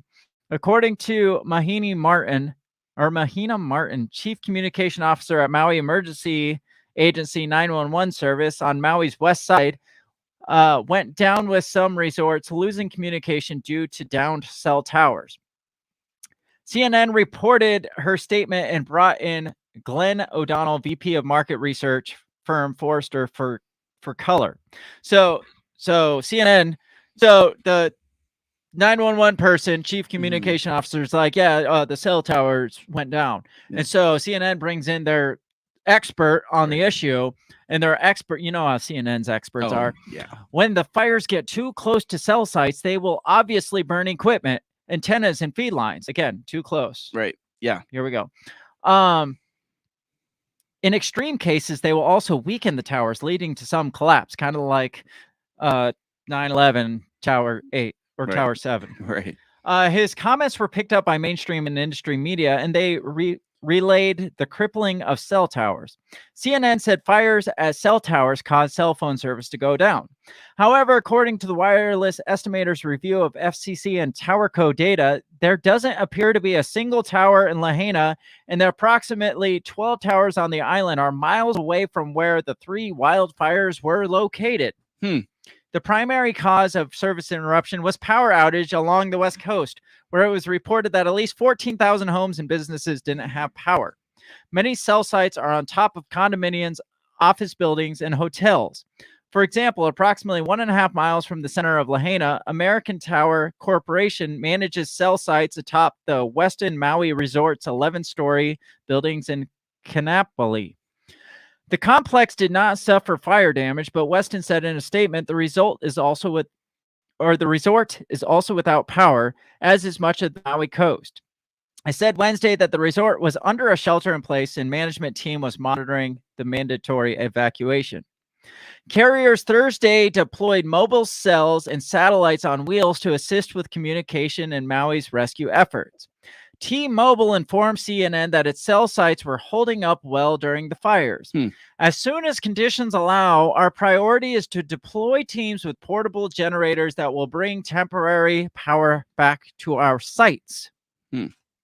Again, that begs the question, why was there no backup generator on these cell sites to begin with? You're in an area that is, again, susceptible to typhoons, hurricanes, tsunamis, and volcanoes, and you don't have and earthquakes, and you don't have backup power. Something, I don't know. Derek Ambrose might have some insight here. Cell sites have backup batteries, but they only last a few hours max. They have generators, but they're powered by fuel, and that's flammable. But the generators would have been nowhere near the fucking fires. That's the thing. The generator at our big cell site, he says, have generators with 200-gallon tanks that can run for multiple days. If one of our fiber hubs goes down, the cell sites go down, but they all block buildings and also have generators in case of power loss. Maybe they didn't want to maintain the generators just in case the fires got there. Now, if they came out and said, well, the fiber burned, I could see that would be more acceptable. Right. But that's just not what they're saying. Power saying. outage. Right. And no reason whatsoever, because they say miles away from any of the existing fires, no reason to not run a generator, at least until it seems like it's going to be a dangerous option here. You would think that'd be priority one. That alone, to me, is where the conspiracy bells go off, because, again, we've talked about if they were to fabricate some sort of emergency, the first thing they would do was lock us out of all sorts of all forms of communication. All forms of internet access, all forms of external communication. They just isolate everybody, right? Exactly. So, I mean, that's how you control a population. You don't let them communicate with somebody else that would be able to tell you what's going on. Right. We apply that to like a fake alien invasion. You knock out all the communication except for like an emergency radio comment saying, this just in, and blah, blah, blah, alien invasion. But nobody's allowed to look it up on the internet. I mean, majority of the people might believe it. If you allow them the communication to the outside, you're going to get people that are like, there's not really an alien invasion going on. And you get Reddit out there. It's like, has anybody actually fucking seen aliens? And everybody's like, nope. So you have to take out the communications first. I mean, this whole, I don't know. This could be a naturally occurring fire or hurricane that they decided, you know what, we're going to use this to test like how responses in a crisis would go if we knocked out the communication power, you know, like I'd hate to be that guy, but it's our government. Well, yeah, right. It's our fucking government. Like, well, that tested poorly. Yeah, it was bad. People ran for the ocean. So let's just say the power went out. Yes. People might not like it, you know. Yeah. Capitalizing on a crisis is to like, oh, there's fire hurricane. Let's shut the power off to the cells and see what happens. That sounds like a Dwight Schultz move from The Office, right? Dwight Schrute. Sorry. Yes, when he like locked all the doors and set the there's a fire. What are you gonna do? And Stanley has a heart attack. That's great. I don't know. Yeah, it's definitely shady. For sure. So then it gets weirder because somebody posts an image like this. God, come on, pull up. And claims that there are lasers being fired from the sky in Hawaii causing these fires. Have you seen this image? Energy weapons. Lasers. Motherfucking lasers. But this is not the first time we've heard of strange lights coming down on Hawaii. No? No. When was the other time? Don't you remember? Holy fuck. That just hit me. Oh my gosh. I don't remember strange I gotta lights look in it up. Hawaii. I remember I think it was like a year ago. No, it was after the weather balloon. Oh, the weather balloon. There was strange lights coming down on Hawaii, but this time they just accidentally lit a fire. Well, I don't know. Now, it would be pretty easy to fabricate this. People are saying it's real. So this says Maui, Hawaii was an attack. It says this photo, shit, god damn it. This photo was taken by a Hawaiian resident. Now, other people are saying that, like Snopes, I think, said that this was actually a photo of Elon Musk's SpaceX taking off from California. So this was a reused photo. Does that even look like a rocket taking off to you? No, it does not. I've never seen the fire on the ground as the rocket's like completely away, unless it just like. Okay. Strange lights in Hawaii sky have locals scrambling for answers. This is March 1st. Okay. What the fuck's going on in Hawaii, first of all? Derek says, this just in, U.S. Navy goes full Dr. Evil and gets sharks with freaking lasers on their head. Anyways, anything else there? No, it says strange floating lights over Hawaii. But what do you, like, do you think that photo is real of the lasers in Hawaii? I mean, we've seen this. Yeah. I think they kind of said similar with the Canada wildfires. Okay. People said direct energy weapons for 9/11 disintegrated the buildings. It's an easy cop-out answer to say it was a direct energy weapon. That's going to be our go-to from now on. Now there was, let me see if I can find the article. Let's get into the weird. All right. Very briefly. I mean, we got like 15 minutes left, maybe. Yeah. Let me try to pull this article up because aliens? Are we thinking aliens? No. Okay. I'm not thinking. What the hell is going on? What is going on? Aliens. Probably. CIA has taken over my keypad, my Bluetooth keypad. Internet of Things, smart cities and shit. Come on now. All right, it's just gonna take forever to load, apparently. I don't know what's happening. All right, I don't know. It's not working. It's not letting me pull up the article. Let me see if I can pull it up from my phone and just read it. Which is fine because you guys don't care to read anyway. So I'll read it for you if I can find it. Weird shit. That's not what I was expecting at all. What? Oh, the lights. I thought there was something. Why are there strange green laser lights over Hawaii? I don't know. Aliens. The most likely cause for lasers from space in the DAC-1 or an atmospheric environment monitoring satellite, which contains an aerosol carbon detection lidar that emits a green laser at 527 wavelengths. That is why there was strange green lights above Hawaii. Sure. So it's a weather monitoring station. I don't believe it. It's March a weather 9th. modification station, maybe? Right, yeah. Derek says it's not aliens, it's ghosts. I feel like we've been on this train before. A couple weeks ago when we did our Bill doesn't believe in aliens but believes in ghosts episode. Yes, it's a Chinese pollution monitoring satellite, DACI-1, which produced green laser lights over Hawaii on January 28th. Bullshit. I don't buy it. It's the official story, so I don't buy it. All right, so this is from LinkedIn, so you know it's obviously true. It's from Dr. Kathy J. Forty on LinkedIn. It's titled, "What Really Happened in Maui? I Was There." I don't know. I want to. Somebody give me the contact info for Dr. Kathy Forty. What is she a doctor of? It doesn't say. She's an author, apparently. I live in Maui and am okay, but I was there in Lahaina the morning the whole truth is yet to come out. Please read my personal story below. I want to thank all of you who have reached out to me from across the world after seeing pictures and videos of devastating destruction that took place August 8th, which destroyed old historic town of Lahaina.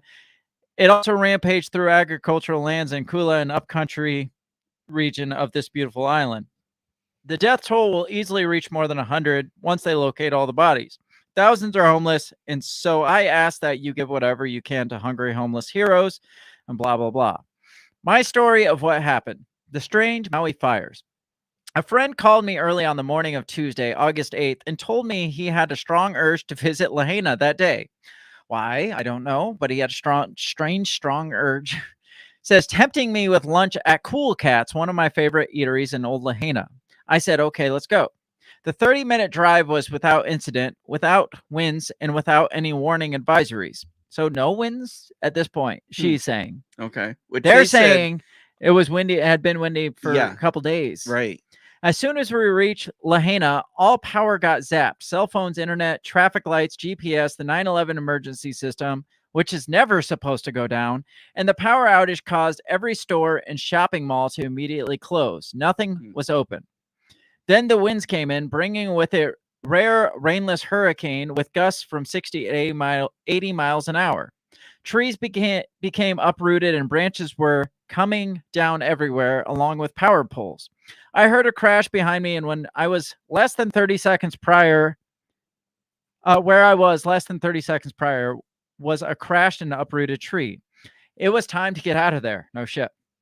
No evacuation sirens ever went off that day when the fires began. They failed as well. My friend and I escaped through the back road, going all the way around the island as all traffic was blocked in the other direction. Many might not have known about this back route since GPS was down. These fires were indeed strange. The night before, both my friend and many others claimed to have had very restless sleep. I personally experienced a strange flooding wave of energy in my head, almost like seizure activity, which I have come to identify as dark energy coming in. Weird. This flooding energy continued on and off the next morning, more so when I was in Lahaina. This told me there was directed energy involved in what was occurring.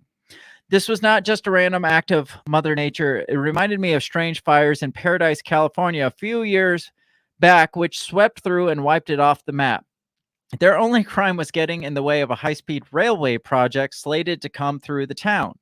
A little bit of history to draw your own conclusion. Historic Lahaina is the key harbor seaport on the island. The Lanai ferry goes back and forth there. All the commercial snorkeling and scuba diving firms set sail from there, and tourists flock there in daily droves. The problem with historic Lahaina was that it has a large old Hawaiian community that was in the way of developers. Now it's like ground zero, declaring a disaster area.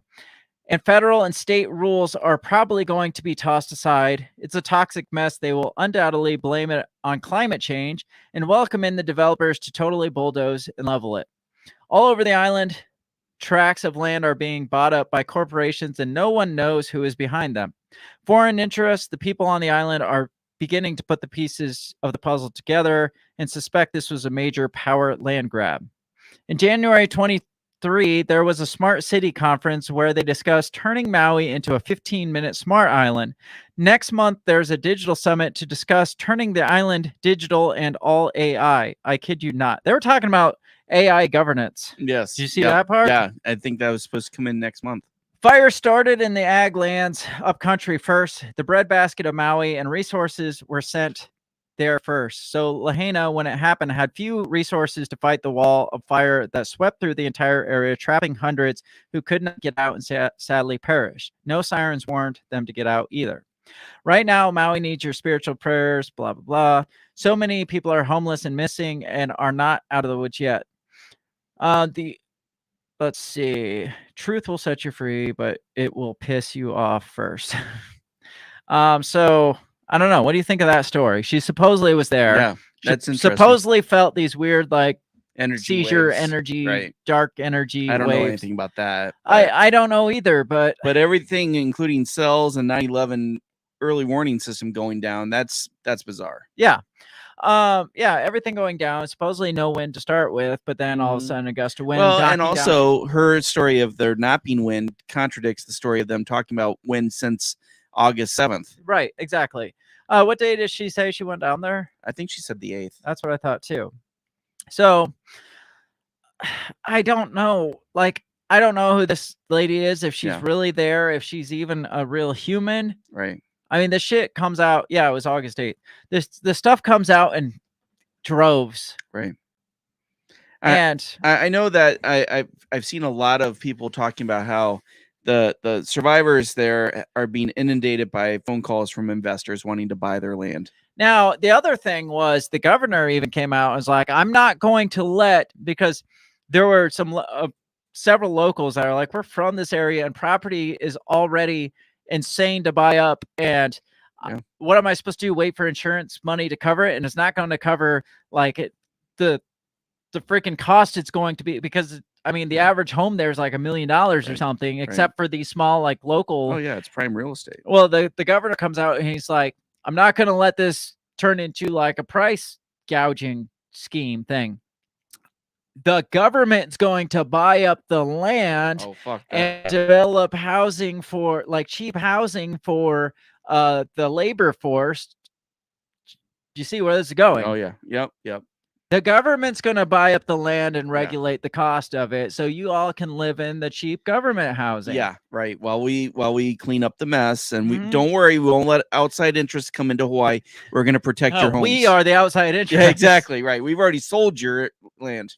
I mean, she mentioned the smart city stuff. Yeah. Snopes again has said no. Said that's not true. But there's documentation saying that.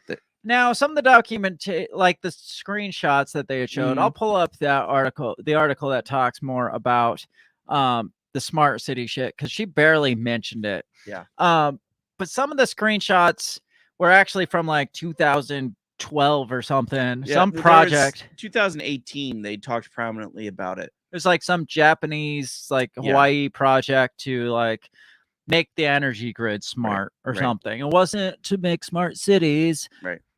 And the conference they're referring to, it talks about smart cities and AI, but it talks about other things too. So and also there's no evidence that lasers lit this on fire, because there's no official cause of the fire yet. But if you remember the historic documentary of Independence Day, before the lasers hit, all the power went off. Obviously. I mean, they gotta suck up all the energy to blast it down. To blast it down. Yes, exactly.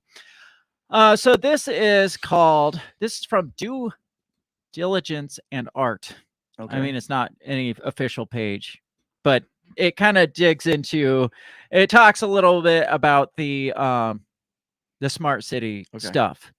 So this says, this is a quick unplanned post. I'm extremely saddened by the destruction of Lahaina and on Maui. Ed Dow noted that the official death toll is 80, but rumors that it could be as high as 500 to 1,000 people. I've gone through several years of severe wildfires, quote unquote, in California and Nevada, which affected the neighborhoods I cared about, destroyed several houses of my neighbors, resulted in severe damage to water company where I volunteer as a treasurer. It took a while, but we have restored it. Displaced many people and destroyed acreage of forest. Locally, nobody was confused about the true causes of these fires. Over 90% of them were caused by Pacific Gas and Electric Company's equipment blowing up. Delayed maintenance is up to 60 years, but PGE is mandated to buy green, extremely expensive energy, as well as many cases of arson. Paradise, California fire was most likely a result of some sort of weaponry being tested and deployed. Not sure where they're coming, what her basis is of that. She's just going to throw that out there. Climate change is a hoax, but climate terrorism is not. A reader forwarded this information and links about recent relevant events on Maui. I have readers from Hawaii and would love to hear from you. Blah, blah, blah. Let me continue reading. Yeah. I have readers from Hawaii and would love to hear from you. What you know and think about these developments. The government of Hawaii states goal for rebuild is to make the entire island of Maui the first smart island. Now, I haven't found any official statements from Hawaii saying this, so I'm not sure where this information is coming from, if it's just from Reddit or like conspiracy theorists or somebody knows something. I had heard that the WEF actually had a page on this, and then they deleted it. Oh, of course they did.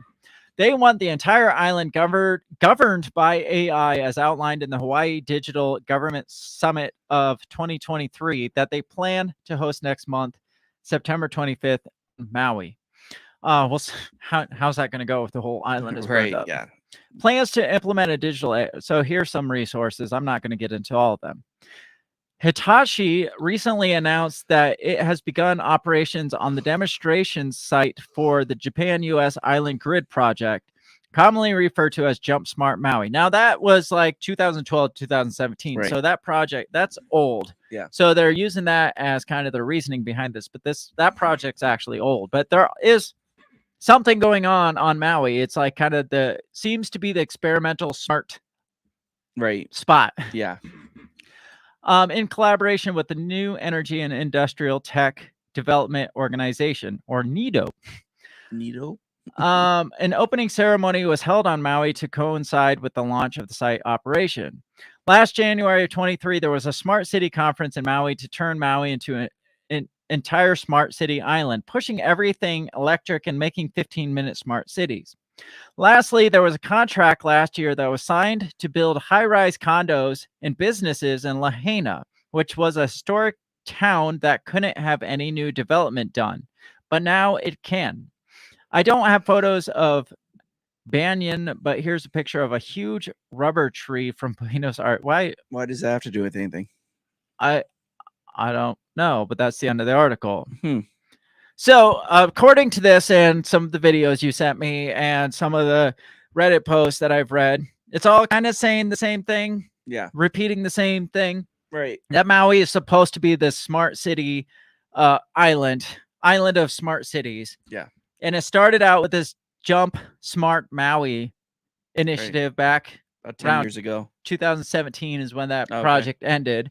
Apparently, if they did do some kind of smart power thing, it didn't work. It did work exactly how they intended, where they can just flip a button and turn off all the smart power. That's true. I didn't think about that. Yeah, and maybe in that Jump Smart Maui program, they're like, well, you guys don't even need generators. That's how smart this shit is. We'll just take it out. Yeah, you don't need generators. You don't, or maybe in it, they're like, no more fuel back generators because that goes against the green initiative. Everything has to be green. Yeah, you we'll have put to solar have in. Solar generators. Yeah. Yes, exactly.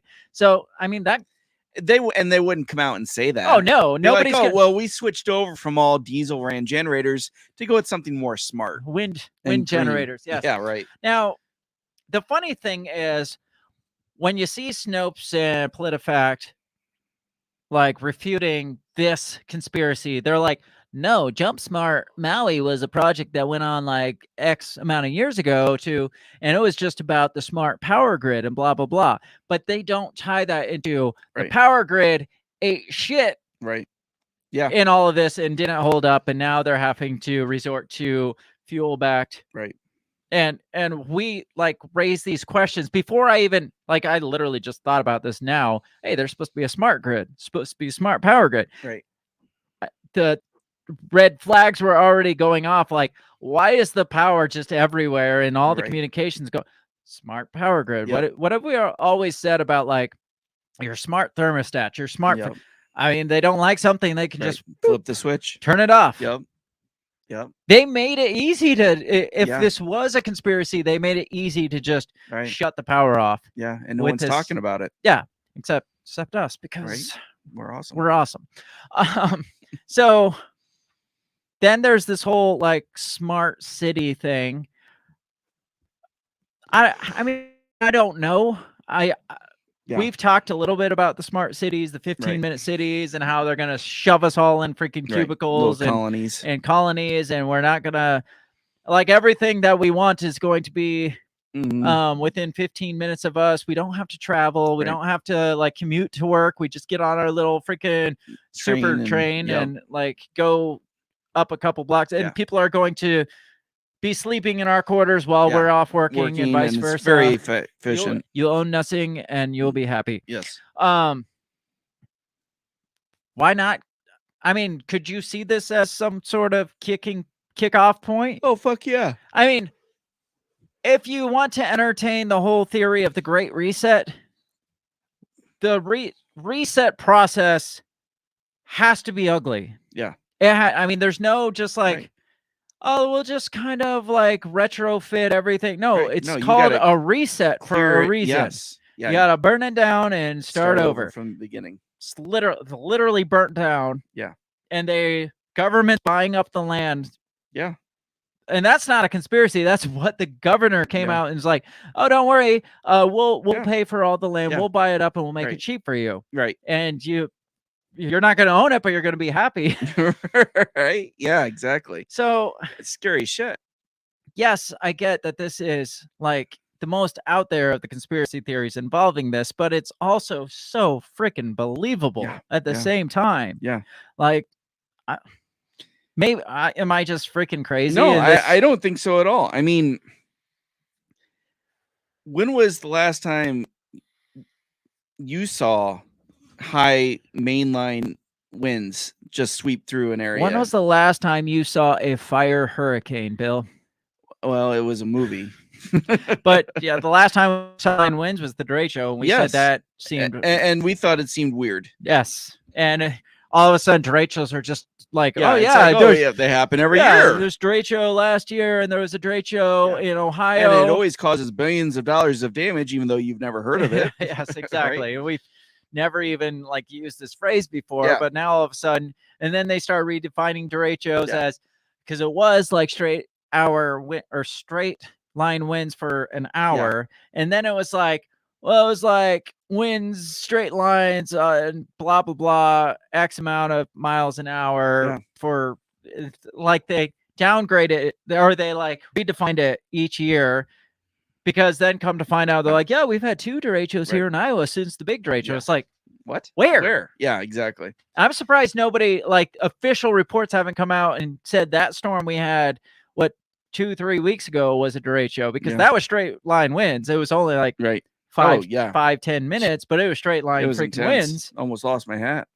Yeah, you did lose your hat, but it was found. So Snopes says this is all false. Of course. PolitiFact says it's all false. Meta says it's all false. Of course.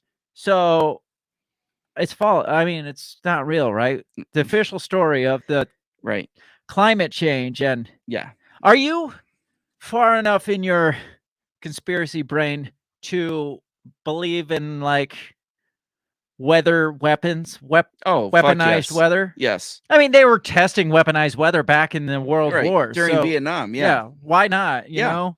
Absolutely. And again, I am convinced. I mean, I thought our derecho was very weird and not natural at all. Yeah. I mean, just. And so I would definitely believe that this in Hawaii was something similar. But you can say that wasn't natural, that wasn't normal, that was weather weapons. But then the climate people can be like, the climate czars can be like, this is not natural, this is not normal, this is clearly climate change. If you believe in man-made climate change. Yes. I do not. Well, I'm just saying, for the same reasons we believe it could be weather weapons, yes, people on the other side believe it's climate change. And would we ever even possibly know is the question. Right. Yeah, no, we wouldn't until after we've converted everybody to colonies and be like, hey, look what we can do. We can change the rain and we can move the wind up a little bit. And you want some snow? Yeah. Yeah. They're like, that was climate change, but we now have weather weapons where we can make it rain. Yeah, right. But that wasn't weather weapons. That was climate change. We wouldn't do that. Oh, geez. Yeah. So your overall conclusion of Maui fires, like, tell me what happened. It's in Maui. I definitely feel like there's shenanigans there. Wait a second. Derek Ambrose says the St. Louis Arch is a weather control device, isn't it?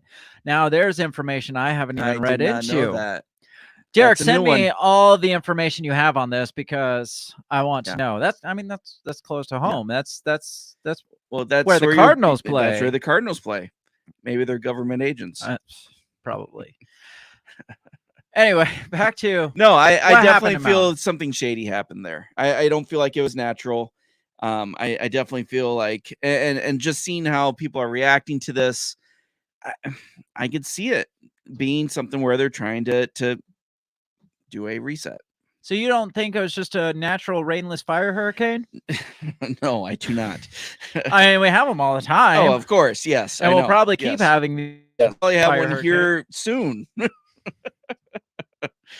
Could you imagine the derecho with fire? Oh God, Oh my gosh, that would be. Yeah, they perfected the derecho, and then they're like, what would happen if we added fire to the derecho? Yes. Maybe we shouldn't try that on the continental U.S. Let's try that on an island. On an island that if it burns out of control, there's water to stop it. Let's shut the power grid off and all the emergency communications. Yeah. Now, if they had started that, I could see them.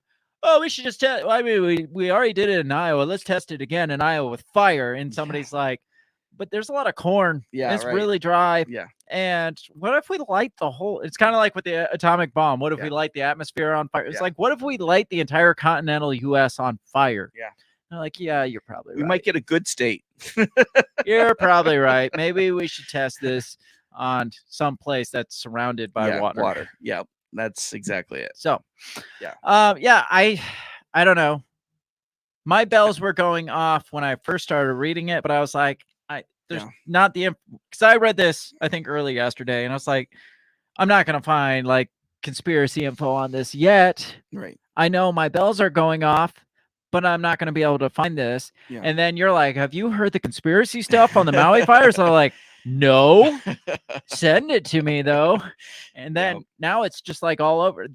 This one, the conspiracy went as fast as the wildfires went. Yeah, people were on it. Yeah, I don't know, because there's some where it's just like you can't find shit on it. It's like, I know there's something here, but I have nothing to back it up, and nobody else is talking about this, but there's got to be something here.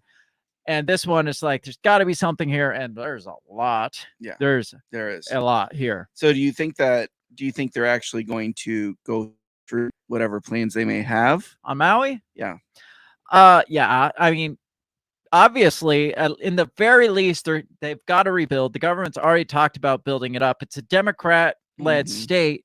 They're going to implement at least the Green New Deal shit that Ocasio-Cortez was pushing for. So, might as well throw some smart stuff in there. I mean, why not throw some smart city stuff in there? I mean, it's already an island. We should put like a fast.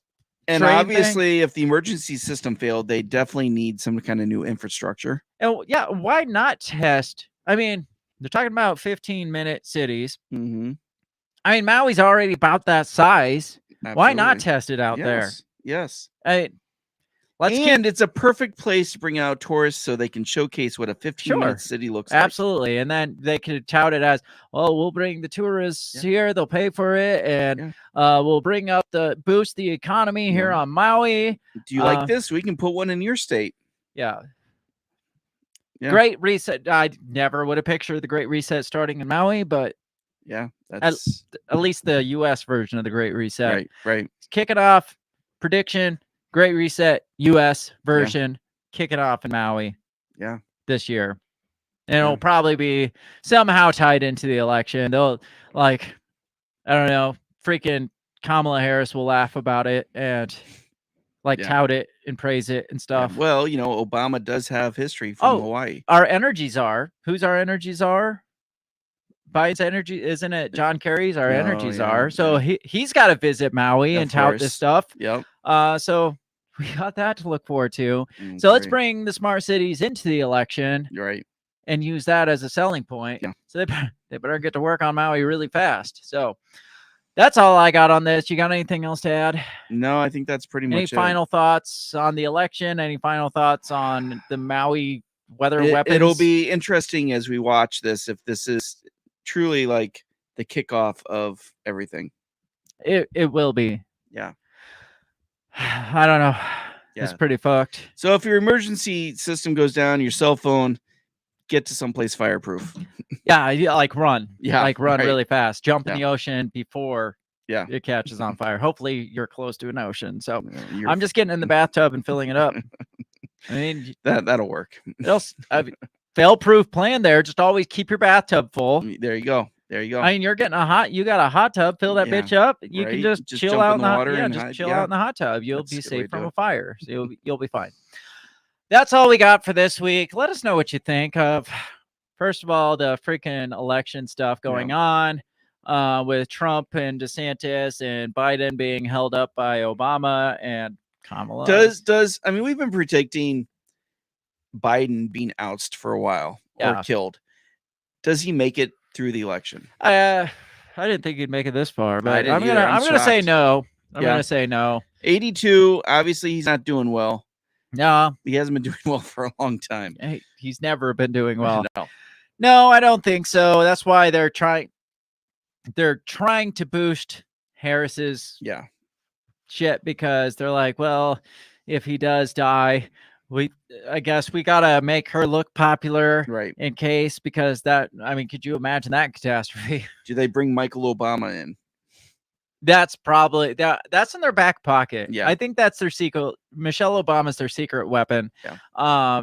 They're making us think that it would be Kamala Harris if he goes out, but I think they like Hail Mary pass. I've been calling that while. You have, and I think I could see that happening. Do you think does Michelle Obama beat Donald Trump? Yeah. You think so? Yeah. I do too. Unfortunately, that's going to be a sad story. Let us know your comments, your opinions, your thoughts, your crazy conspiracy theories with all of this. You can find us all over the social medias at the handle @BreakTheBellPod, or find links to everything that we do at breakthebellpod.com. Go buy our shit, go support our stuff, go talk crazy on our things. Absolutely. Because we enjoy that. So, and we're stupid, so we need other people's stupid opinions too. And feel free to troll. Feel free to troll. We had a troll tonight. We did. We'll troll you right back. Make sure you check out everything else we do, which right now we're only doing this thing. Yes. Eventually we'll get back to doing other things. Will. It's been a busy summer. Go back and listen to some of our old shows too. Share it far and wide across the land before we're no longer allowed to share it far and wide across this smart system that we have. So next week, are you going to be here? I got to ask every week now, because are you let's see. That is, yes, I will be here. I'm planning on being here as well. Next week, same time, same channel, Monday nights, 7 p.m. Central Standard Time. We will be live again. So if you're listening in the future, come join us for a live show, because they're fun. Otherwise, we'll catch you next time. Have a great rest of your week. Peace. Goodbye. The Break the Bell podcast is brought to you by you. So pat yourself on the back, because without you, we would be talking to ourselves. A special thanks to our Patreon members, Justin Zielinski, Remzo Martinez, Stephanie Parker, and T.O. Jacobson. A shout out to our sponsors, Run Your Mouth Coffee, the On the Run podcast, and Goulash Media. If you'd like to help support us, visit patreon.com/breakthebell or buy our garbage at breakthebell.bigcartel.com. Get back here next week and let us continue to invade your ear holes. And as always, never stop talking.